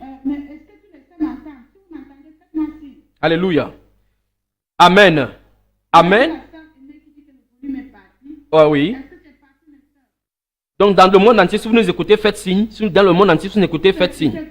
Soyez bénis tous ceux. Vous qui êtes à Londres, vous qui êtes au Nigeria, en Italie, en Amérique, dans l'Amérique du Nord, en Amérique du Sud, en Europe de l'Est, en Europe de l'Ouest. Quel que soit l'endroit où vous trouvez, le Saint-Esprit vous connaît. Il connaissait l'unique éthiopien, il connaissait là où il était dans le désert. Alléluia. Alors la sœur, est-ce que tout est en ordre là maintenant? Alléluia. Amen. Est-ce que tout est en ordre? Oui. Alléluia. Oui. Donc je disais donc que le temple, ils allaient au temple pour impacter. Nulle part il n'est dit. Remarquez très bien. Prenons le Acte des Apôtres par exemple, le chapitre 3, parce que la Bible déclare qu'ils allaient à lieu de prière. Nulle part, ne dites pas ce que la Bible n'a pas dit. La Bible a dit dans le livre de Proverbes chapitre 30 verset 6, il n'ajoute rien à sa parole de peur qu'il ne te reprenne et que tu ne sois trouvé menteur. Chapitre 3, qu'est-ce qu'il est écrit? La Bible déclare, Pierre et Jean montaient ensemble au temple à l'heure de la prière. C'était la 9e, c'est-à-dire à 15 heures. Il y avait un homme boiteux de naissance qu'on portait et qu'on plaçait tous les jours à la porte du temple appelé la Belle, pour qu'il demandât l'aumône à ceux qui entraient dans le temple. Cet homme, voyant Pierre et Jean qui allaient y entrer, leur demanda l'aumône. Pierre, de même que Jean, fixa les yeux sur lui et dit, regarde-nous. Et il les regardait attentivement, s'attendant à recevoir de quelque chose. Alors Pierre lui dit, je n'ai ni argent, ni or, mais ce que j'ai, je te le donne. Au nom de Jésus-Christ de Nazareth, lève-toi et marche. Et le prenant par la main droite, il le fit lever et au même instant, ses pieds et ses chevilles devinrent fermes. La Bible déclare par la suite, d'un saut, il fut debout et il s'est mis à marcher. Il entra avec eux dans le temple, marchant, sautant et louant Dieu. tout le monde le vit. Écoutez bien, tout le monde, donc ceux qui étaient au temple le vit, marchant et louant Dieu. Il reconnaissait que c'était celui qui était assis à la belle porte du temple pour demander le monde. Et il fut rempli d'étonnement et de surprise au sujet de ce qui lui était arrivé. Comme il ne quittait pas Pierre et Jean, tout le peuple étonné accourut vers eux au portier, dit Salomon.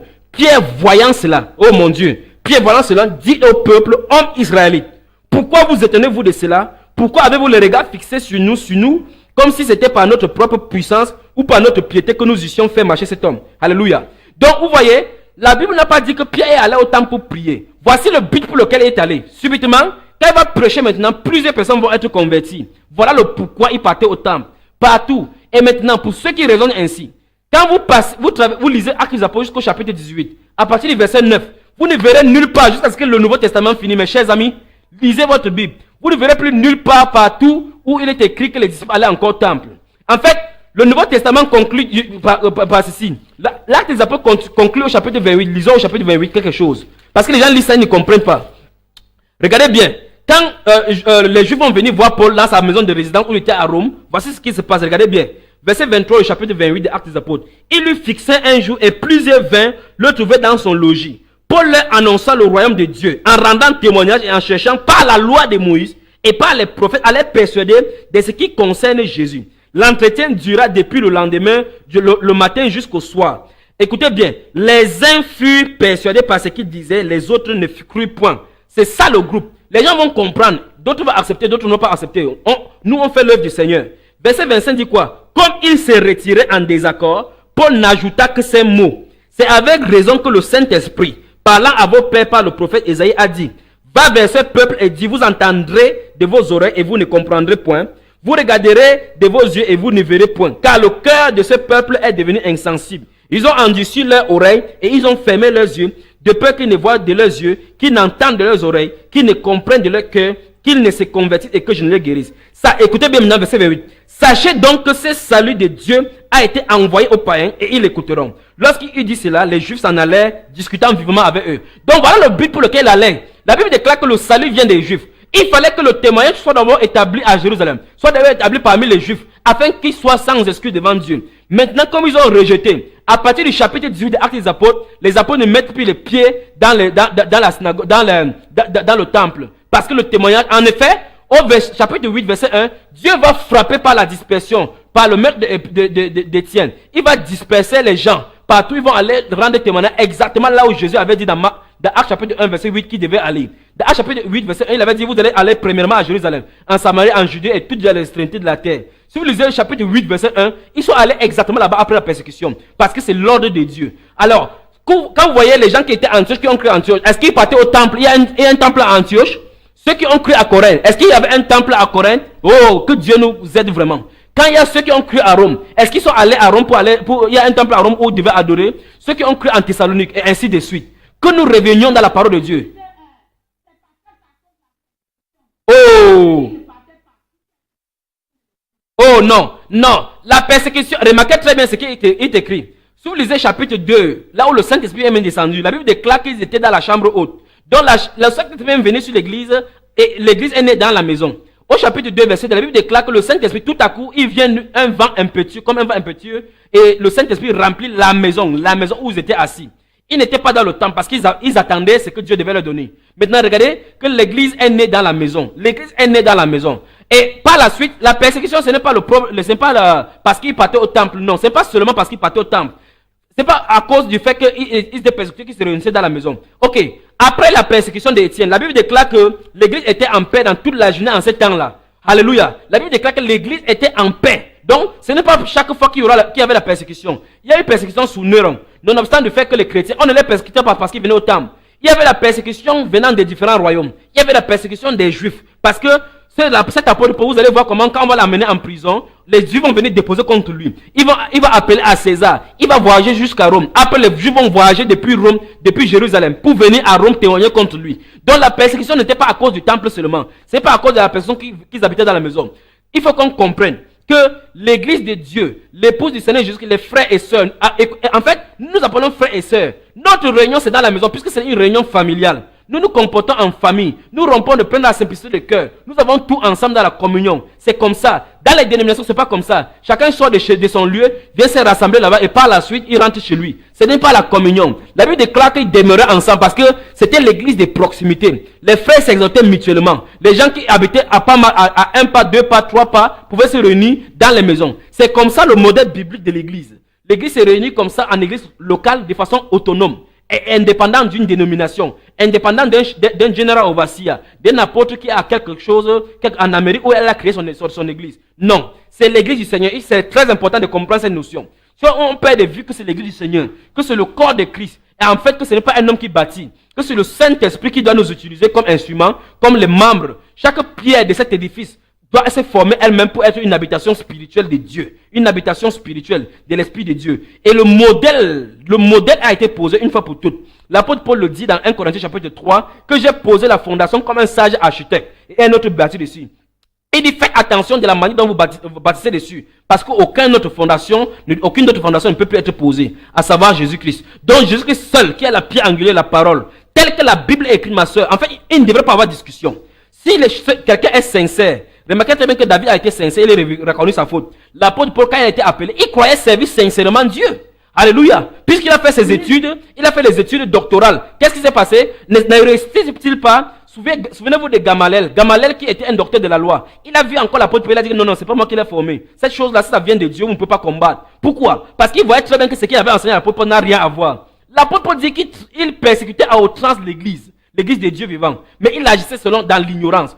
Beaucoup de personnes travaillent avec l'esprit de dispute, avec l'esprit antéchrist. Parce que l'antéchrist veut dire l'anti-parole. Si quelqu'un dit quelque chose qui est contre la parole, je douterai de l'esprit qu'il a reçu. Parce que Jésus a dit que quand le Saint-Esprit viendra, il vous conduira dans toute la vérité. Le Saint-Esprit ne peut pas venir conduire les gens dans le mensonge, c'est pas possible. Donc je réponds à ta question, si c'est un autre esprit qui est venu sur eux, alors ce n'est pas l'esprit de Dieu. Parce que la Bible déclare dans 1 Jean chapitre 4, il dit, mais bien aimé, n'ajoutez pas foi à tout esprit, mais sondez tout esprit pour savoir s'il vient de Dieu. L'esprit qui confesse Jésus qui venait en chair. Jésus qui venait en chair est confessé parce que c'est la parole manifestée. Et la parole et l'esprit sont un. La parole ne peut pas, le Saint-Esprit ne peut pas venir confesser autre parole parce que Jésus a dit qu'il va venir, il va nous conduire dans toute la vérité et prendra de ce qui a lui la parole pour manifester à l'église. Donc si quelqu'un dit qu'il a la révélation, si c'est contre la parole de Dieu, ça ne vient pas de Dieu. Alléluia. Donc Jésus a promis le véritable Saint-Esprit. Amen.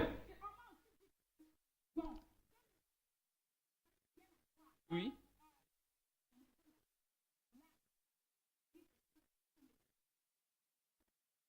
Oui.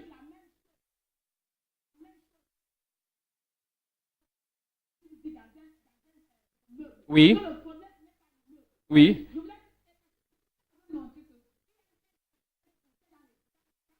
Oui. Oui. De ronger. Oui. C'est la dénomination. C'est la dénomination, ma soeur. Absolument. Oui.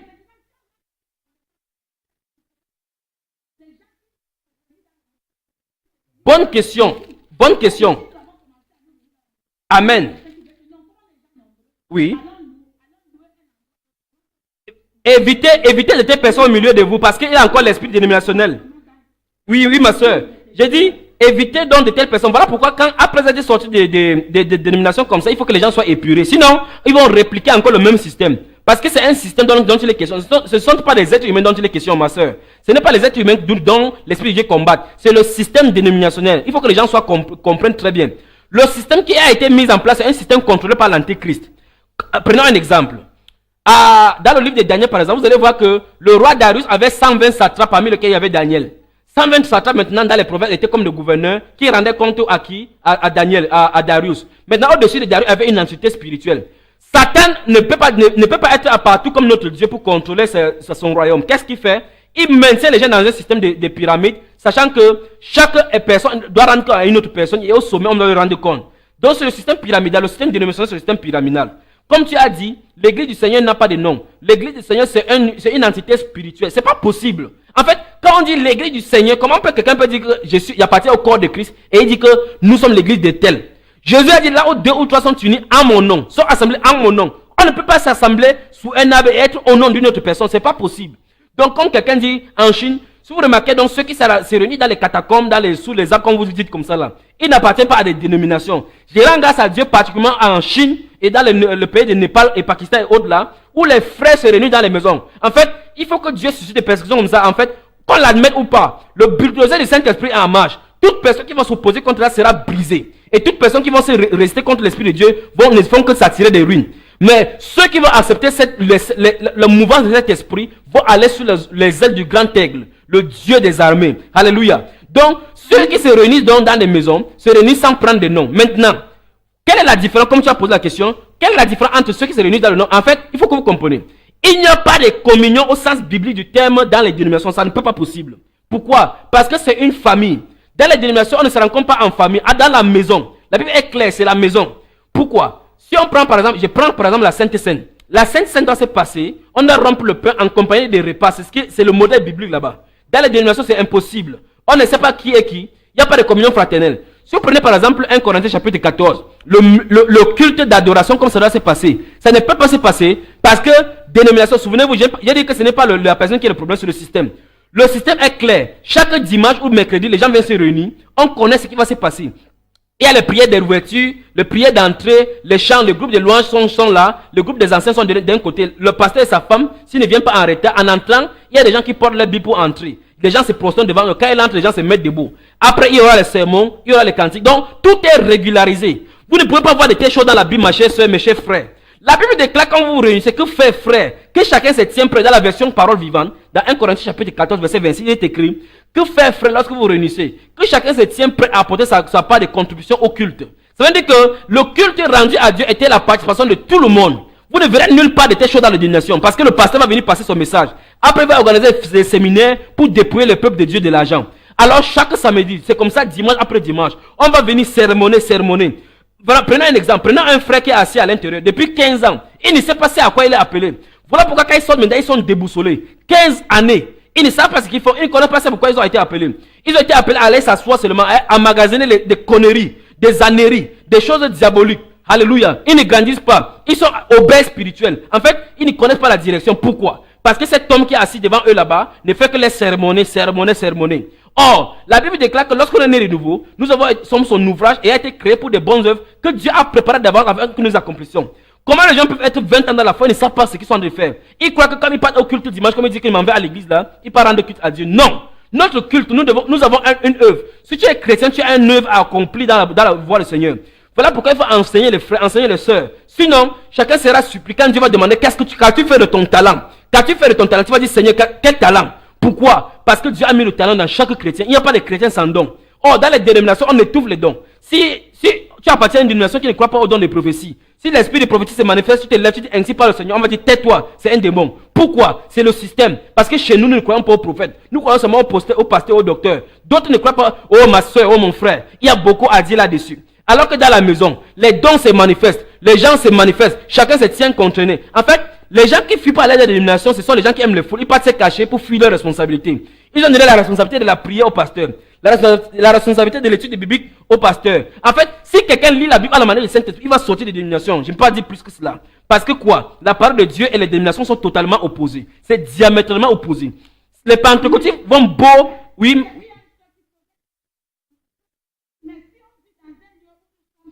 Oui. Amen. Si tu es seul là-bas, si tu es seul, si j'ai des questions là, je vais répondre à cette soeur en disant ceci. Tu ne peux jamais dire que tu es seul. Parce que Élie a dit la même chose dans le livre de 1 roi. Dieu lui a dit que non, ne crois pas que tu es seul. Je me suis réservé 7000 hommes qui n'ont point fléchi le genou. Prie ma soeur. Ma soeur Claire, tu es un témoignage vivant. Quand tu as commencé, quand tu étais de nation, tu étais seul. Mais maintenant vous êtes nombreuses. Pas vrai?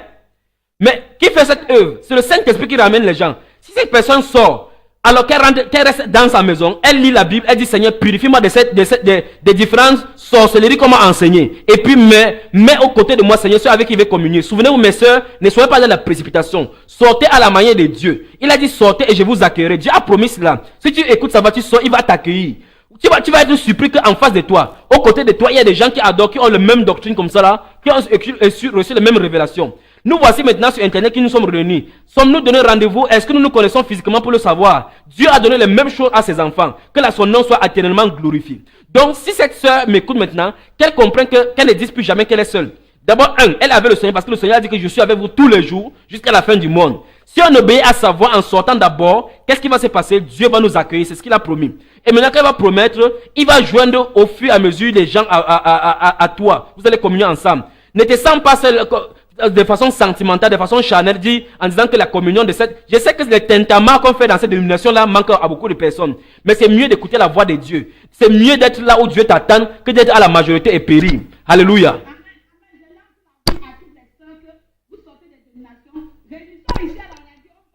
Amen. Oui. Et bien plus. Oui. Alléluia. Amen. Bien plus, ma chère sœur Claire, fais-les comprendre que n'importe où elles sont, il faut qu'elles nous fassent l'état de lieu de là où ils se trouvent, que ce soit à Milan, n'importe où à Manchester. Comme ça, on va les connecter avec des frères et des sœurs qui sont dans des maisons qui pourront prier ensemble. La sœur qui vient de poser la question, elle peut faire comme ça, à 2 pas de sa maison, il y a des frères qui se réunissent là-bas, mais elle ne connaît pas. Mais maintenant, si peut-être on est en contact, en donnant sa destination, sa description, son adresse, hors antenne, on peut la connecter avec quelqu'un qui est proche d'elle. Donc ne dis jamais, sœur, frère, que vous êtes seul. Alléluia. Donc elle donne les descriptions, qu'elle donne le lieu géographique où elle se trouve. Comme ça, on pourrait les connecter avec des frères et sœurs. Et on va adorer Dieu en esprit et en vérité. Amen.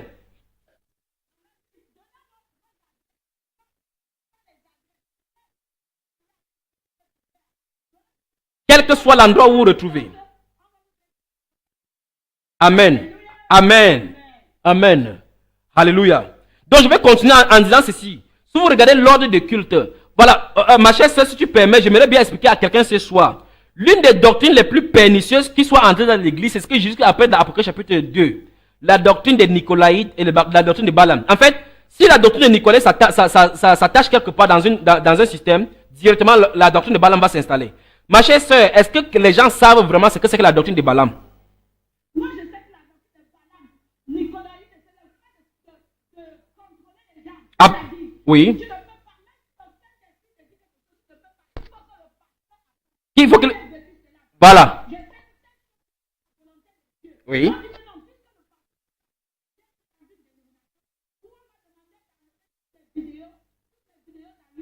Que Dieu les pardonne.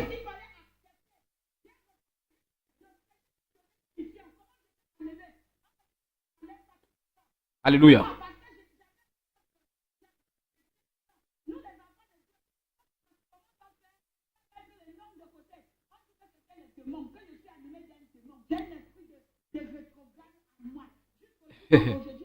Alléluia. Il n'y a pas de problème. Soit écoute la voix de Dieu. L'apôtre Paul a dit qu'il n'a pas résisté à la vision céleste. Imagine quel combat l'apôtre Paul a eu avec Gamaliel, avec ses amis, les ex-pharisiens. Imagine ce qu'il a eu. Mais c'était la vision du Seigneur. Et saisis seulement la vision du Seigneur et fonce, ma soeur, comme tu es en train de foncer. Amen. Tes œuvres ne seront pas vaines. Donc, j'ai dit ceci. L'une des doctrines les plus pernicieuses qui soit dans le milieu dénominationnel, j'ai dit seulement cela pour que les gens comprennent pourquoi Dieu demande de sortir de là. Souvenez-vous, c'est Jésus-Christ qui parle à l'église.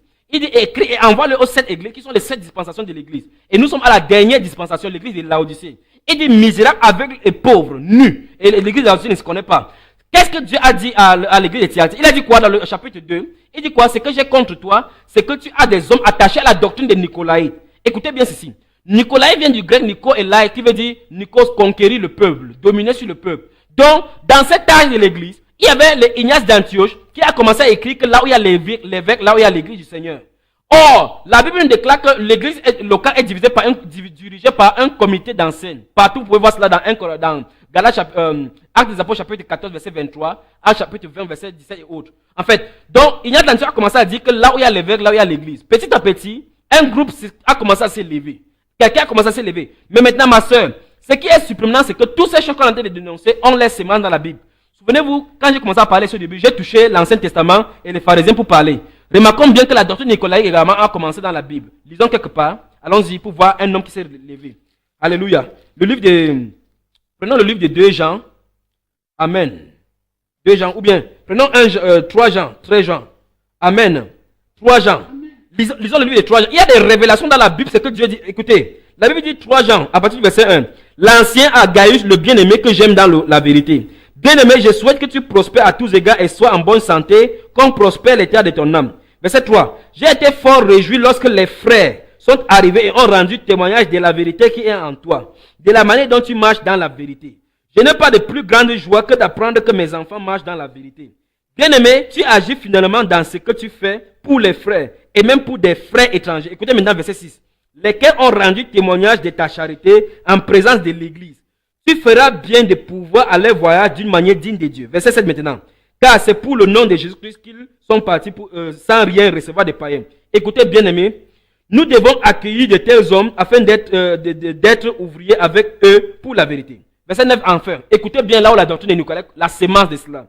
J'ai écrit quelques mots à l'église, mais Diotrephe, écoutez ce nom, Diotrephe, qui aime à être le premier parmi eux, ne reçoit point. Ne nous reçoit point. C'est pourquoi je vais vous voir, je rappellerai les actes qu'il commet et tenant contre nous des méchants propos. Non content de cela, il ne reçoit pas les frères, et ceux qui voudraient le faire, il les empêche et les chasse de l'église. C'est terrible, mon frère. Donc Diotrephe, avec cet esprit donc de Nicolas directement, il aimait être les premières places, il aimait être consolé parmi les gens. Voilà cet esprit. C'est tombé sur Ignace d'Antioche, il a dit là où il y a l'évêque, là où il y a l'église. Pourtant, Jésus-Christ a dit que lorsque vous assemblez, ce sont les évêques, les gens qui se considèrent comme les grands, qui doivent être les serviteurs. Et jamais, un homme ne s'était jamais levé dans l'église. C'est pour dire ceci. Dans le système dénominationnel, vous allez voir que c'est un homme et sa femme, ou bien un homme avec son beau-frère, ou aussi de suite. Son beau-frère va s'installer à la batterie. La petite sœur va coordonner les lois, sa femme va coordonner les mouvements des offrandes. C'est entre eux. Donc c'est une entreprise familiale. Surveillez de très près. Particulièrement l'heure des offrandes est à surveiller parce que pour que quelqu'un ne prenne pas les dîmes et les offrandes. Alléluia. Donc cette doctrine-là, les autres peuples, le bas peuple reste là, on les appelle les laïcs. Imagine, on les appelle donc les clergés. Clergé vient du mot grec qui veut dire héritage. Donc il y a un groupe qui s'est levé, qui sont clergés, l'autre sont laïcs, c'est-à-dire le peuple, le bas peuple. Or, la Bible déclare que nous tous, nous sommes l'héritage de Dieu en Christ. Alléluia. Il n'y a pas un groupe qui est clergé, c'est-à-dire héritier, et l'autre est laïque. C'est cette doctrine que Dieu dénonce. Vous entrez dans chaque dénomination, vous allez voir que l'assemblée est séparée. Il y a un groupe de gens spécialement assis sur une chaise spéciale. Tu ne peux pas t'asseoir sur cette chaise. On va te dire que ça, c'est les chaises des anciens. L'autre, c'est les chaises des pasteurs. Et les chaises en touffe, le ventilateur, la climatisation, le système est braqué sur eux. Les autres personnes sont assises à même, d'autres sur le banc, d'autres sur les chaises. Chacun connaît sa place. 20 ans, on sermonne. Chacun est assis là-bas. Les gens ont vieilli dans la foi. Tu lui demandes, en Christ, qu'est-ce que tu fais? Il dit, ça fait 20 ans que je suis dans la foi. Personne n'a sa place. Or, chaque personne a quelque chose à apporter. Le système dénominationnel doit être brisé. Mais souvenez-vous de ceci. Je vais dire quelque chose. Souvenez-vous de ceci. Le système dénominationnel ne peut pas être changé absolument de façon radicale. Dieu appelle seulement son peuple à sortir. Il y a des pasteurs à qui j'ai parlé qui ont accepté et cassé ce système-là. D'autres qui n'ont pas été humbles. Mais ceux à qui ce message est destiné écouteront et comprendront et viendront. Personne ne peut forcer quelqu'un à entrer dans le corps de Christ, dans la volonté parfaite de Dieu. Jésus a dit que je connais mes brebis et me connaissent. Ceux-là, il faut que je les amène. Donc si le Saint-Esprit ne révèle pas à quelqu'un, il ne viendra pas. Je prie donc que mes frères, mes soeurs qui m'écoutent maintenant, sachent que l'esprit de Nicolaïque est dans la dénomination.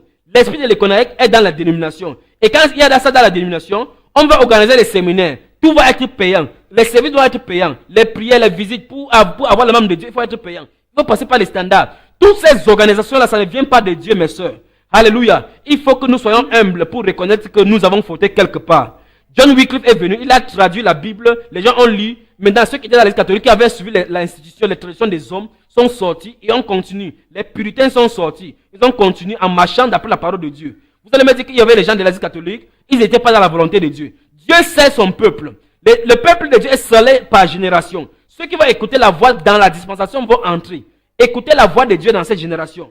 Vous qui m'écoutez, ne regardez pas en arrière. Ne commencez pas à dire où sera Judas, il sera en enfer au paradis. Judas, son compte est réglé. Ne regarde pas ceux qui étaient dans la dénomination depuis, qui sont morts. Où seront-ils? Maintenant, Dieu te demande de sortir. Ne regarde pas en arrière comme les Juifs qui sont sortis de Canaan et dit comment pour les Égyptiens et eux mangent au moins. Non, fixe les yeux sur Canaan. Fixe les yeux sur Canaan. Franchissons le mur. Quittons Kades Barnea, franchissons cette eau de Judée et traversons. Ne murmurons pas, frère. Ne murmurons pas, ma soeur.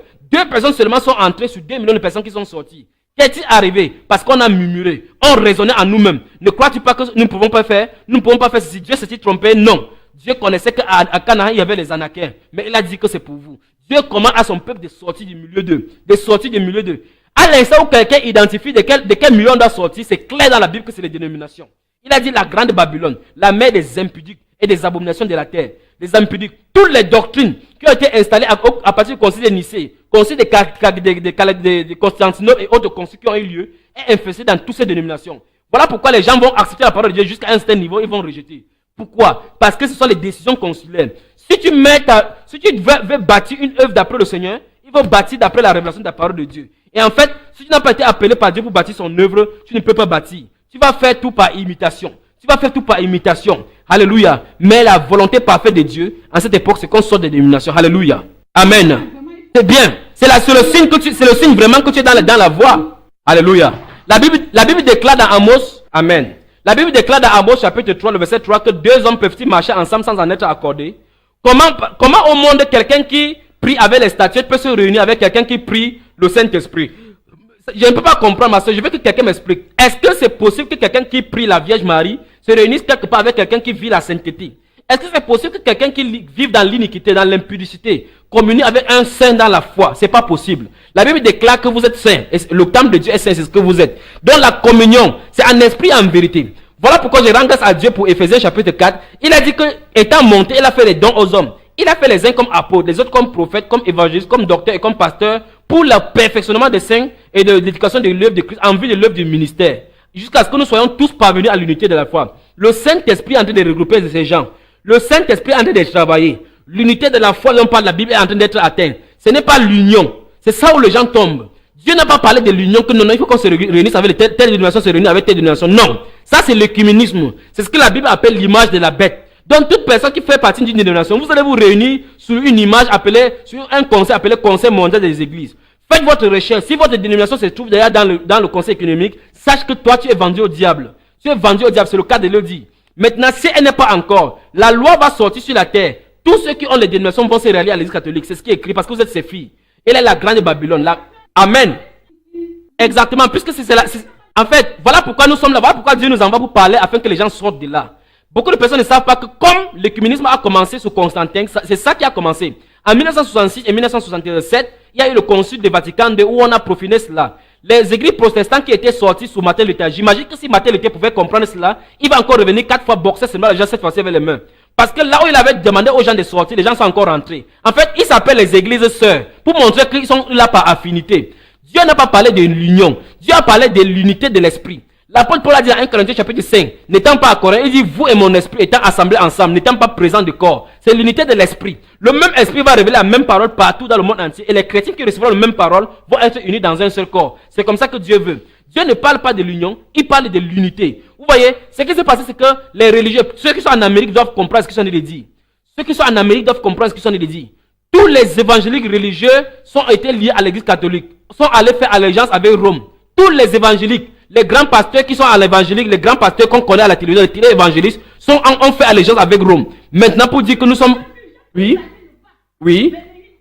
Exactement. Vous pouvez voir autant. Tout cela ont fait Billy Graham, comme tu as cité, pour ne pas le citer, mais il faut qu'on cite pour que les gens, les enfants de Dieu savent. Billy Graham, Benny Hinn et autres ont fait allégeance. Et le sénateur, celui qui a créé Campus pour Christ, ils ont fait allégeance avec l'église catholique. Nous avons les vidéos à notre possession. Tout cela, remarquez très bien comment ils s'asseyent. Quand ils s'asseyent dans leur conseil, le pape, son trône est toujours en haut pour montrer que ce sont les églises mères. C'est elle qui contrôle l'église mère. Apocalypse chapitre 13 dit qu'il lui fut donné le pouvoir de faire l'image de la bête. L'image de la bête, que l'image de la bête parla. Et à partir de là, il est écrit que tous ceux qui n'adoraient pas l'image de la bête, ça veut dire que tous ceux qui ne vont pas plier bagage pour entrer dans le conseil communal de l'église, tous ceux qui vont sortir, voilà pourquoi Dieu dit qu'on sorte pour se réunir en assemblée de maison. Je ne sais pas comment il va faire pour que les gens puissent comprendre, mais je prie le Seigneur lui-même de donner ces choses aux gens. À l'instant où les gens vont avoir les autorisations des chefs de l'État et des gouvernements, on va les forcer. Il y a des lois qui vont être votées. Les gens vont se plier. Tous ceux qui ont et ils vont dire que pour qu'on contrôle bien la chose, pour que ça n'aille pas à la dérive, comme il y a eu les tentaments des différentes dénominations qui sont sorties, pour qu'on puisse contrôler l'église. Et c'est normal. L'État sur place doit contrôler toute l'association afin que ça ne soit pas une association montée contre l'État. Mais c'est le plan de l'Antichrist qui est derrière. Dieu nous révèle que tous ceux qui vont refuser ces catégories de faits vont subir la persécution. De mes sœurs dans le monde, mon frère dans le monde, toi qui m'écoutes maintenant en Amérique latine, en Amérique du Nord, en Amérique du Sud, quel que soit l'endroit où tu te trouves, Sache que nous sommes appelés à cela. Dans Actes chapitre 14, verset 22, l'apôtre Paul dit, il passait partout avec Barnabas, il fortifiait l'esprit des disciples. Et il a dit que sachez que c'est par quelques tribulations et difficultés qu'il nous faut entrer dans le royaume. Donc les difficultés, c'est la nourriture quotidienne du chrétien.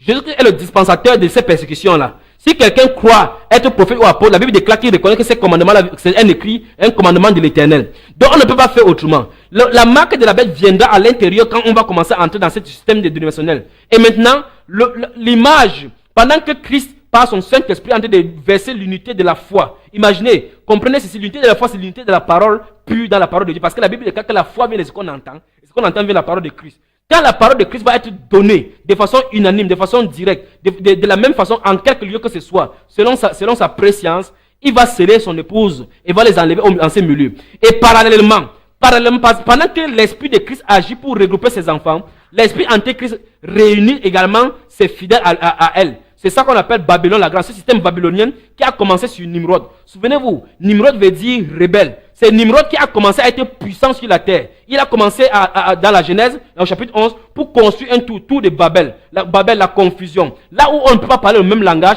mais il faut qu'on s'entende à tout prix. Ça veut dire que c'est la vérité qui prend place, qui cède la place à la réunion. Non, Dieu n'a pas parlé de l'unicité. Dieu a parlé de l'union de l'esprit, l'unité de l'esprit. Il n'a pas parlé de l'union. Ce n'est pas l'union charnelle, non. L'apôtre Paul dans 1 Corinthiens chapitre 5 dit donc que, n'étant pas présent de chair, présent en esprit.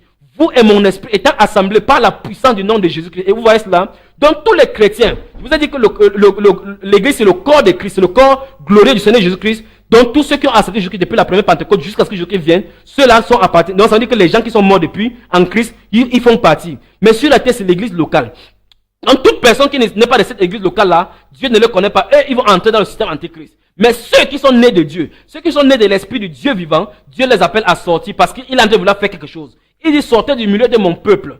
Beaucoup de pasteurs se tuent maintenant à pouvoir avoir la régulation en voulant respecter l'autorité de l'État. Ils ne savent pas quel est le piège dedans. J'aimerais bien m'asseoir avec des pasteurs, m'asseoir avec des prophètes pour leur expliquer d'après la parole de Dieu ce qui est en train d'arriver sur l'église. Dieu veut sceller son épouse. Voilà pourquoi il demande que les gens sortent du milieu d'eux. Que les gens sortent de... La dispensation dénominationnelle est passée. C'est exactement ça. Ce qui s'est passé depuis 1000 ans de ténèbres quand il a suscité Martin Luther en disant va dire-leur que ce n'est pas la vente des prières. Mon juste vivra par la foi. Quand c'était terminé, il a scellé le groupe. Qu'est-ce qui s'est passé? Jean Calvin est venu, il a dit quoi? Avec la sanctification. Il a dit, après être accepté par la foi le salut, il faut être sanctifié. Par la suite, qu'est-ce qui va venir?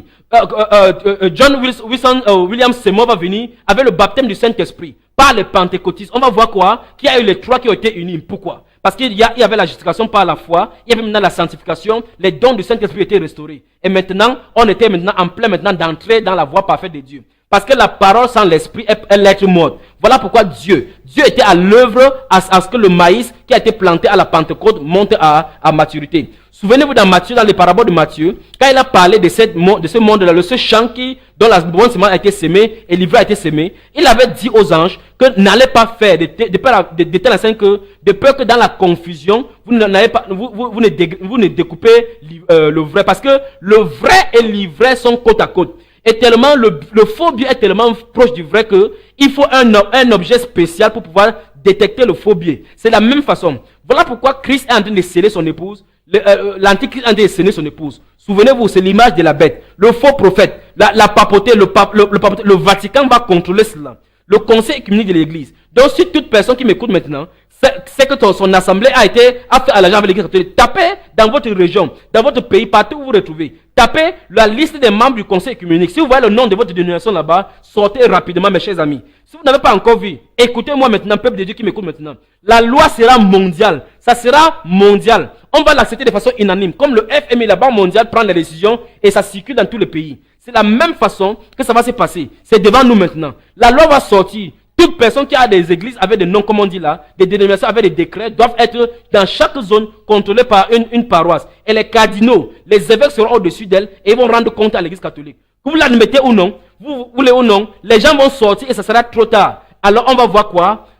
Matthieu chapitre 25, verset 1 à 6 va s'accomplir.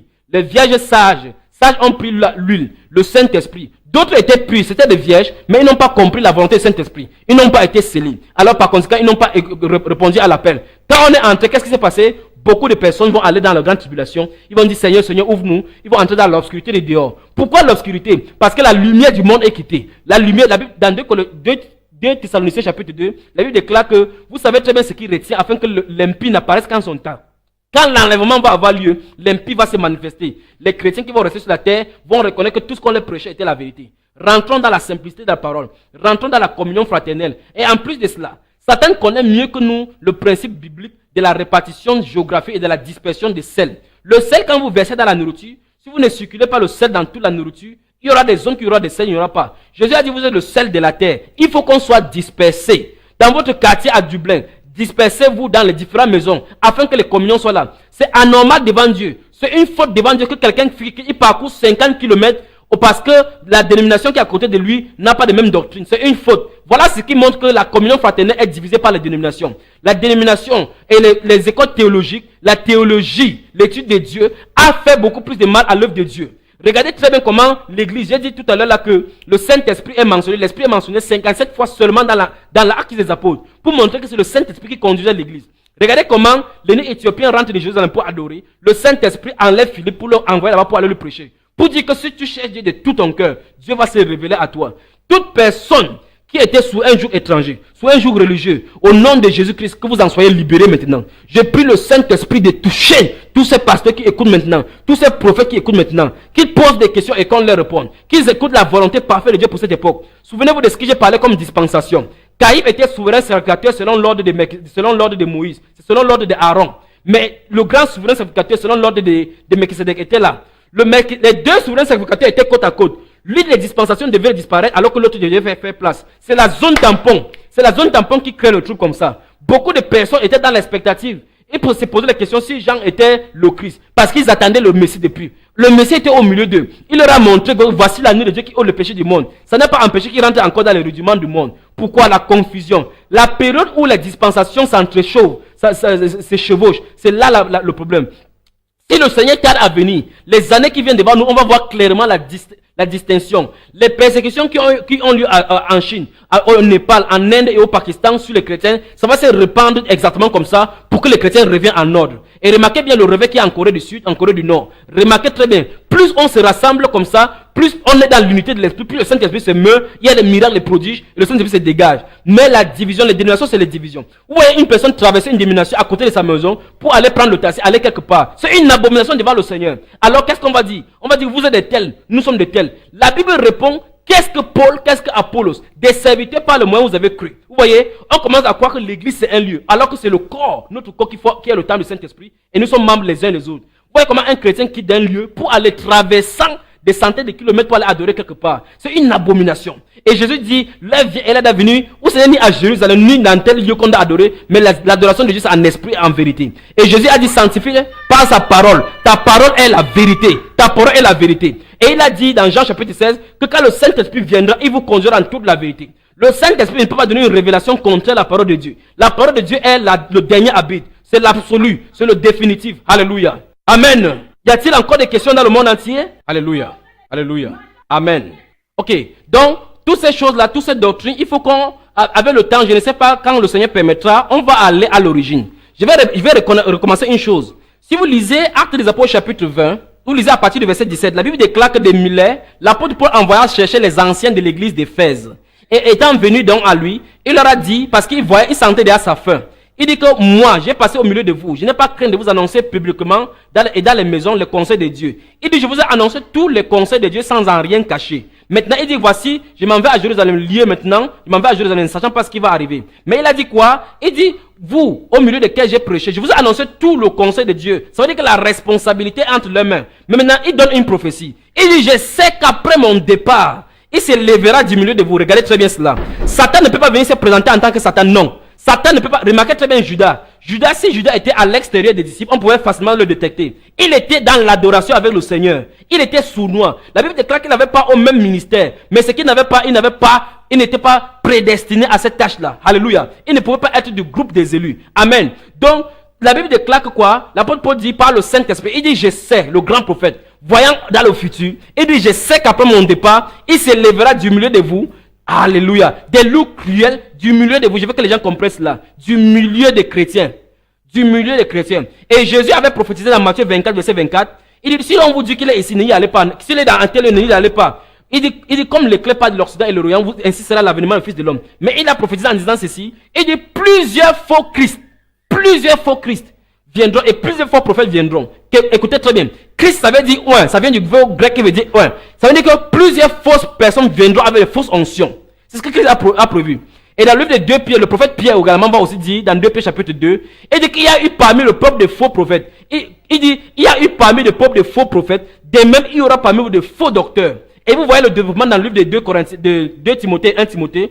Il dit qu'à la fin des temps, beaucoup abandonneront la foi pour te donner des docteurs selon leurs propres désirs. Ils écouteraient, qui vont leur prêcher ce qu'ils veulent. Alléluia. Donc Dieu a prophétisé. Il y a des prophéties pour nous montrer clairement que nous devons prendre garde.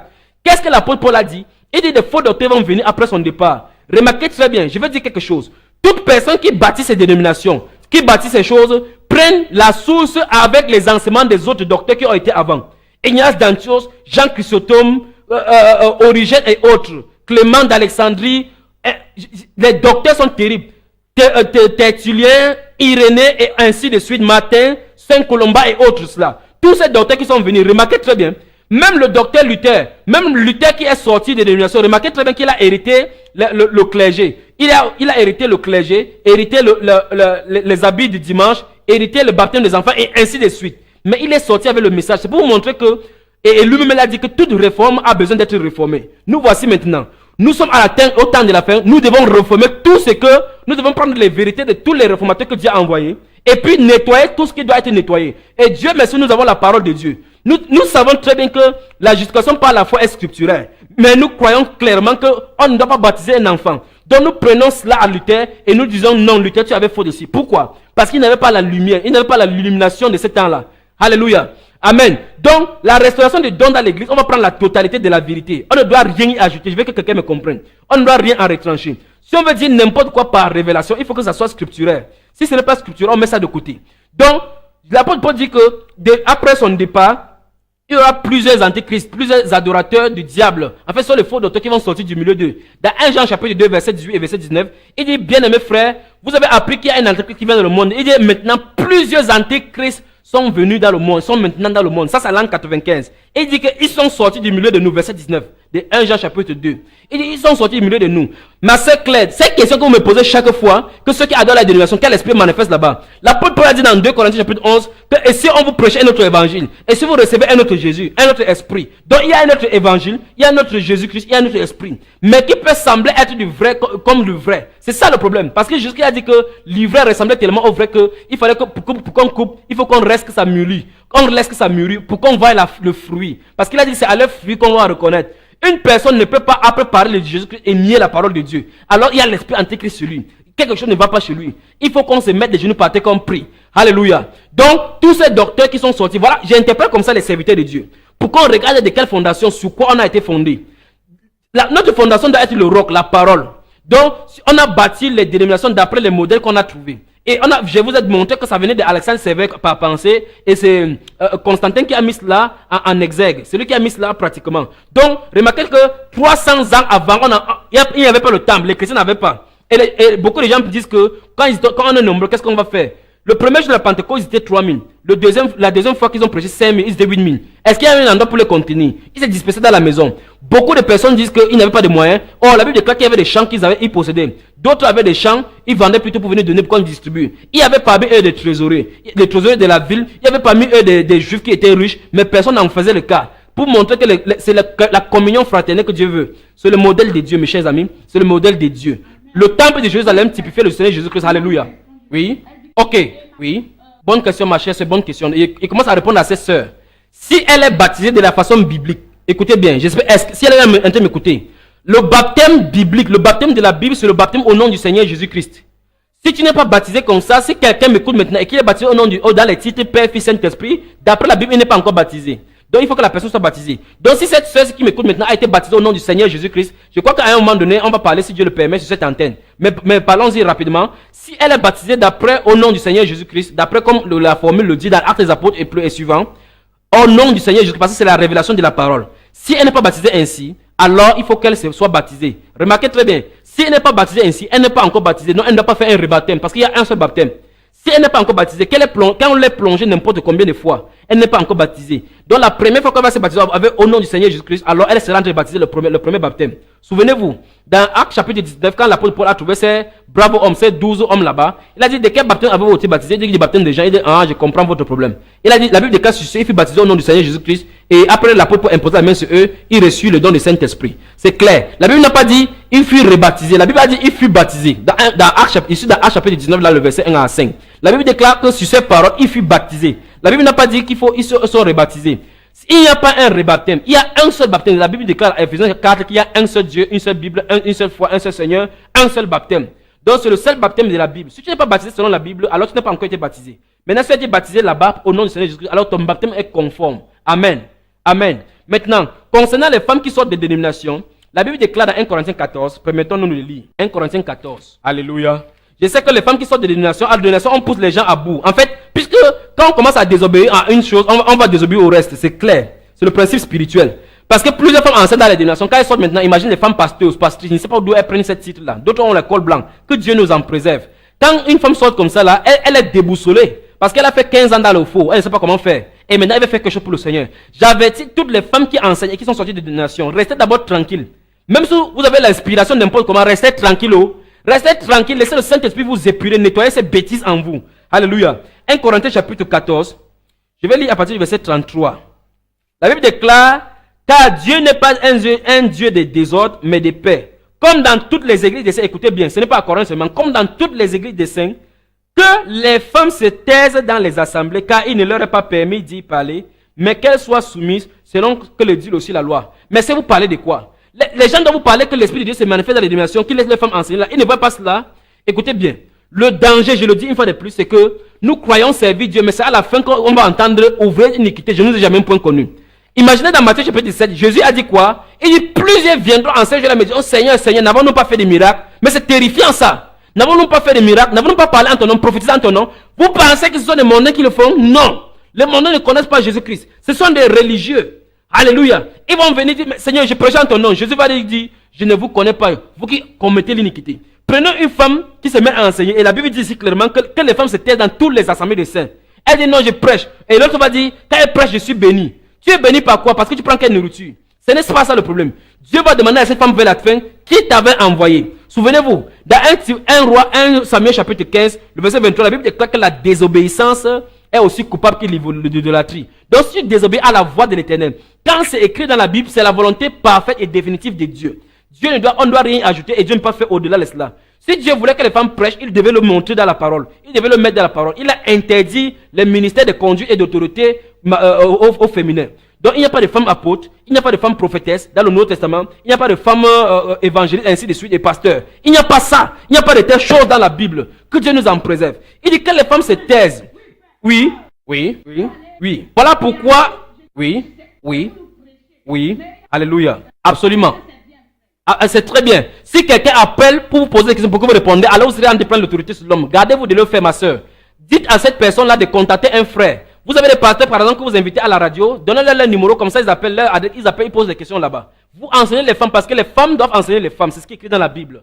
Restons scripturaires. Alléluia. Donc, si on t'invite quelque part à aller donner le témoignage des femmes, si les hommes se réunissent, dis d'abord à ceux qui sont invités que tu veux parler aux femmes, tu ne voudrais pas que les hommes soient là. Alléluia.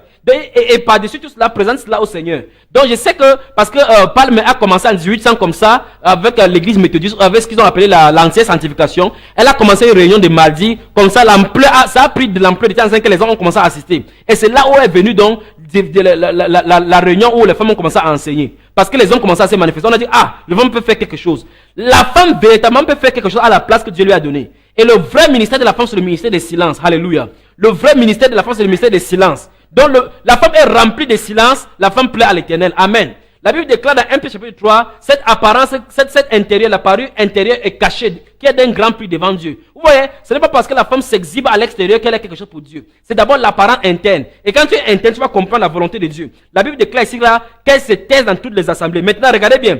Au verset 35, il dit quoi? Si quelqu'un croit être prophète ou inspiré, qu'il reconnaisse que ce que je vous écris est un commandement du Seigneur. Comme c'est un commandement du Seigneur, ça met en déroute toute personne qui dit que c'était à l'église de Corinthe. Parce que le commandement du Seigneur transcende toutes les époques, toutes les cultures.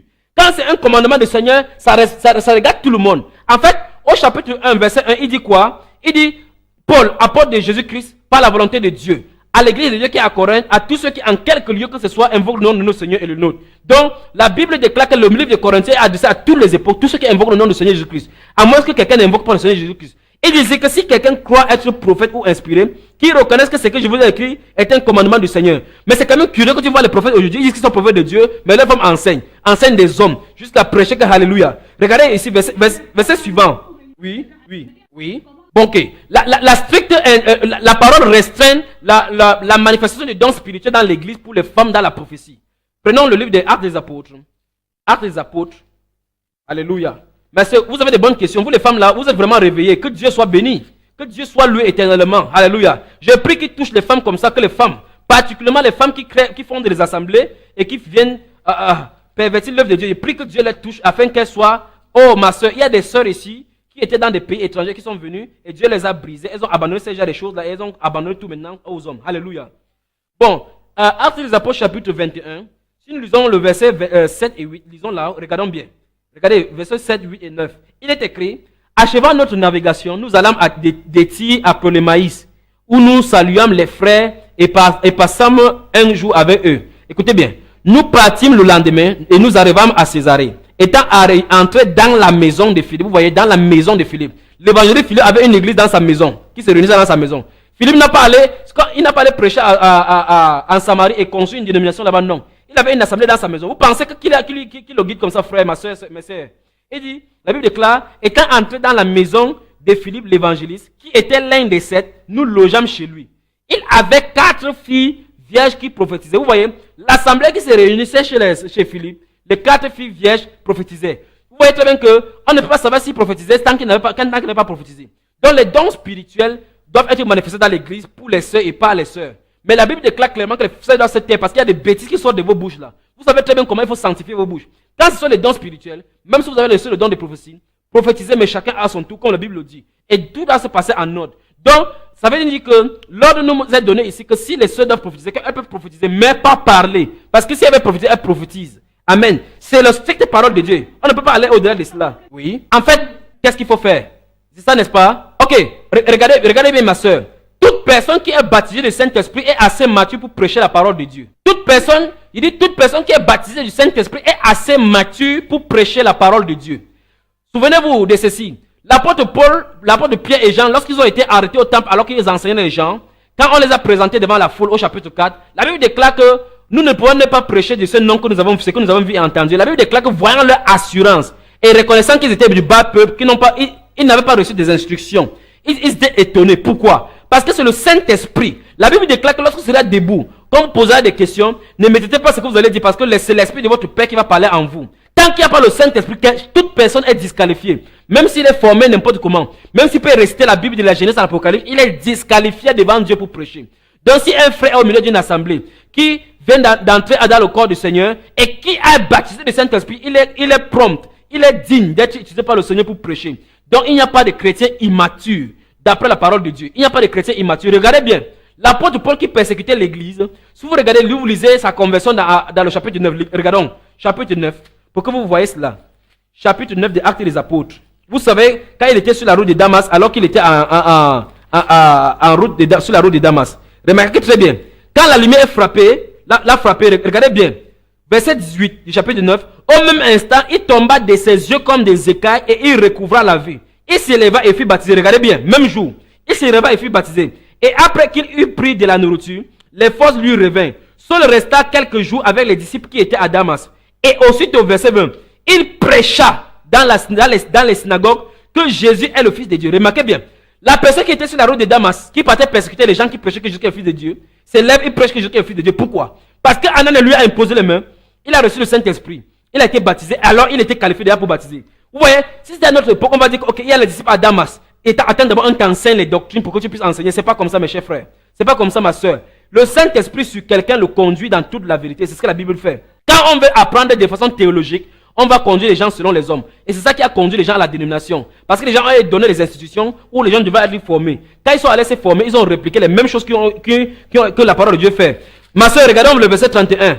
Ma soeur, si tu as ta Bible, est-ce que tu peux lire le verset 31 là-bas, comme ça tout le monde écoute? Alléluia. Ma soeur, Ok, maintenant je vais lire le verset 31. Tout le monde me suit. Regardez le verset 31. L'église était en paix dans toute la Judée, la Galilée et la Samarie, s'édifiant et marchant dans la crainte du Seigneur, et elle s'accroissait par l'assistance du Saint-Esprit. Donc je lance le défi à quiconque disait que c'est parce qu'il était dans la persécution qu'il réunissait dans la maison. La Bible dit ici que dans la Judée, la Samarie, la Galilée, l'église était dans la paix. Remarquez très bien ça à la conversion de l'apôtre Paul. Amen. Donc, quelqu'un peut me dire que c'est parce qu'il partait au temple, il allait dans les maisons parce qu'il y avait la persécution. Voici, la Bible déclare qu'ils étaient dans la paix. Dans la paix, il y avait la tranquillité. Et l'église croissait. La Bible déclare plus tard que le Seigneur ajoutait à l'église chaque jour ceux qui étaient sauvés. Vous voyez, il s'accroissait, le nombre augmentait, il n'avait pas besoin de terrain, il n'avait pas besoin de lieu de prière, mais c'est le respect dans la maison. Il comprenait que la répartition géographique, le chrétien, l'église est délimitée, l'église locale est limitée. La géographie du lieu limite l'église locale. Donc si tu es à Paris, alors tu fais partie de l'église de Paris, pas les églises de Paris. Non. Alors maintenant, si tu es à Paris 8e, Paris 7e, tu fais partie de l'église qui se réunit à Paris 8e. Vous allez vous réunir à proximité. Si vous quittez Paris 8e pour aller à Paris 12e, dans une réunion là-bas, vous êtes coupable devant le Seigneur. Alors si tu es quelqu'un à Paris 8e, ouvre ta maison au Seigneur et commence à prier là-bas. Invite les frères. Dites frères, si vous connaissez quelqu'un qui est à Paris 8e auprès de moi que je ne connais pas, Dieu lui devient adorer avec moi. C'est comme ça que ça se passe. Alléluia. Alléluia. Dans ce cas, il faut qu'elle cherche quelqu'un qui va la baptiser maintenant au nom du Seigneur Jésus-Christ. Alléluia. Donc, elle se trouve elle est dans quel pays? Oui, oui. Amen. Amen. Alléluia. Alléluia. Bon. Vous voyez, ma soeur, oui, c'est ce que je disais tout à l'heure. Si vous lisez Ésaïe chapitre 28, le verset 8 à 11, vous allez voir, la Bible déclare que toutes les tables sont pleines de vomissures. C'est quoi les vomissures? Les déchets, les choses qu'on vomit. Il dit c'est précepte sur précepte, un peu par-ci, un peu par-là, règle par-ci, règle par-là. Pourquoi le Saint-Esprit, les gens s'endurcissent au Saint-Esprit? Pourquoi les gens ne veulent pas laisser la parole de Dieu ce qu'elle dit? Vous voyez, c'est un peu passé. Moi, je crois que Jésus n'est pas Dieu, mais je crois ceci. Non. Le même Jésus qui s'est révélé comme étant le Dieu dans l'homme, s'est révélé, il a dit qu'on baptise au nom du Père, du Fils et du Saint-Esprit. Donc la personne qui a ce nom-là. Maintenant, l'apôtre Pierre a dit 10 jours plus tard, il a baptisé les gens ainsi. Tout le monde a baptisé ainsi. L'apôtre Paul a baptisé ainsi. Donc si c'est ça, écoute, de quel pays est-ce qu'elle appelle? Oui. Oui. Alléluia. Amen. Oui. Vous voyez, voilà autant de choses. Oui. Amen. Oui. C'est mal d'une façon. Parce que la Bible déclare que si elles veulent poser des questions, qu'elles posent des questions à son mari à la maison. Mais maintenant, si tu n'es pas marié, comment tu vas faire? Alors maintenant, voilà pourquoi vous avez votre réunion. Faites votre réunion où les femmes âgées, celles qui sont matures dans la foi, peuvent vous enseigner. C'est ce que la Bible déclare dans le livre. Vous voyez? Donc parce que si vous posez des questions en milieu de l'assemblée, vous posez la question, c'est contre la parole de Dieu, parce que 1 Corinthiens 14 dit, mais je reconnais que quand c'est des dominations, au fur et à mesure, le Saint-Esprit va nous révéler les choses. Je sais que vous êtes dans le processus de nettoyage du Saint-Esprit. Au fur et à mesure, vous allez comprendre cette révélation, vous allez rester tranquille. Ou bien vous pouvez prendre le frère de côté, hors de l'assemblée, et puis lui poser des questions, comme c'est des questions qu'il veut savoir, parce qu'il veut savoir, hors de l'assemblée, mais que ce ne soit pas dans l'assemblée des saints, parce qu'il a dit comme dans toutes les églises des saints, mais que ce ne soit pas au milieu de l'assemblée, tel que la Bible a dit. Vous voyez ça, ma soeur? Donc, faites tout d'après la parole de Dieu. Amen. Oui. Si Dieu le permet, on sera ensemble encore à la même heure, n'est-ce pas? Absolument. Absolument. Oui. Amen. Amen.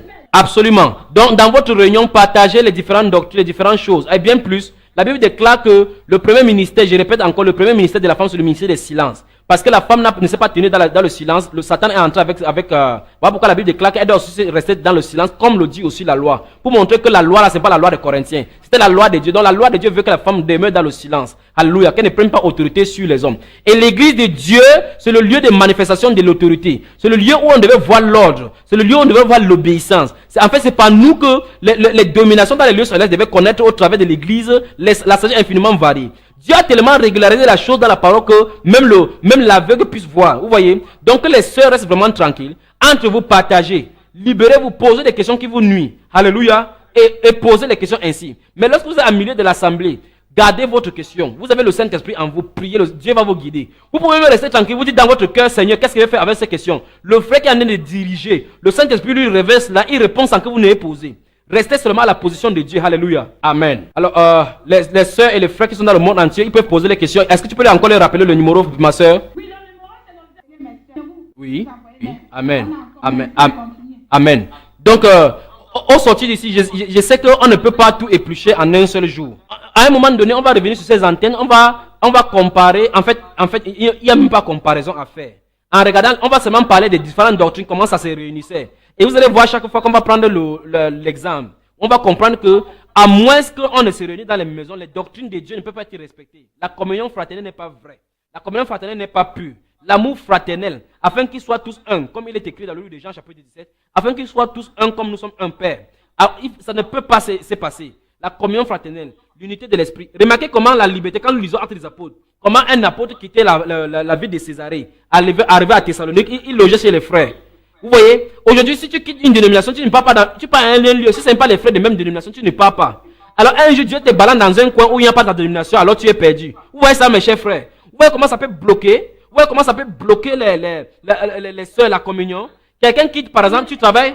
Ok, normalement, de façon scripturaire, c'est pas normal que tu sortes pour aller évangéliser ainsi. Il dit de façon scripturaire.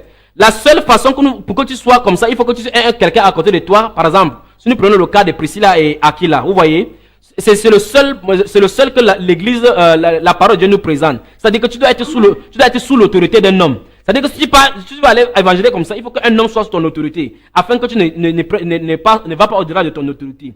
Donc normalement, tu ne dois pas sortir seul aller prêcher. C'est ce que la Bible nous enseigne.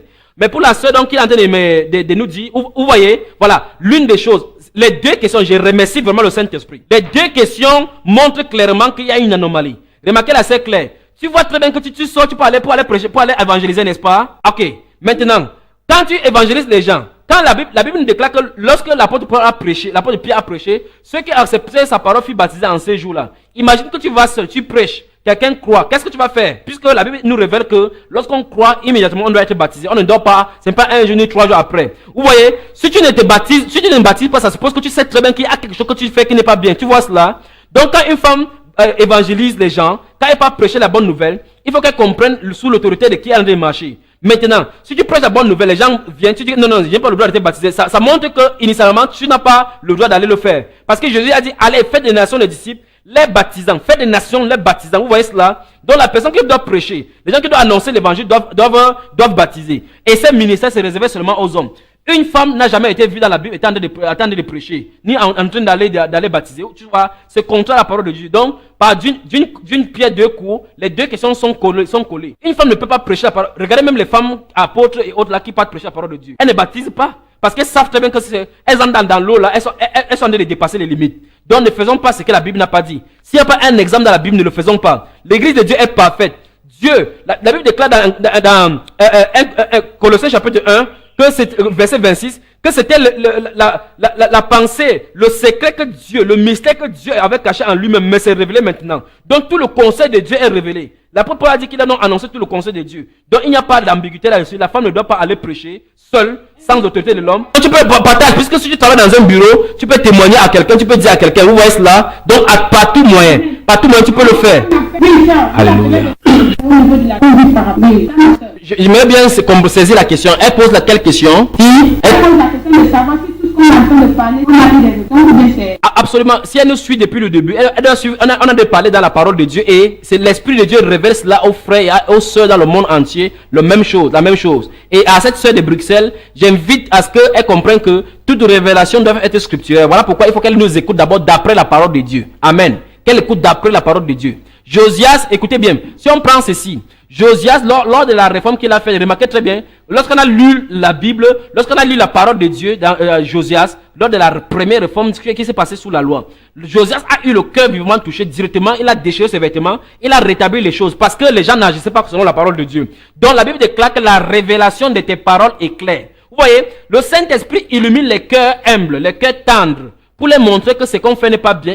Au fur et à mesure, il enseigne, il conduit les gens dans la vérité et il dit maintenant, allez et parlez cela à mon peuple. Alléluia. Amen. Ah, ok.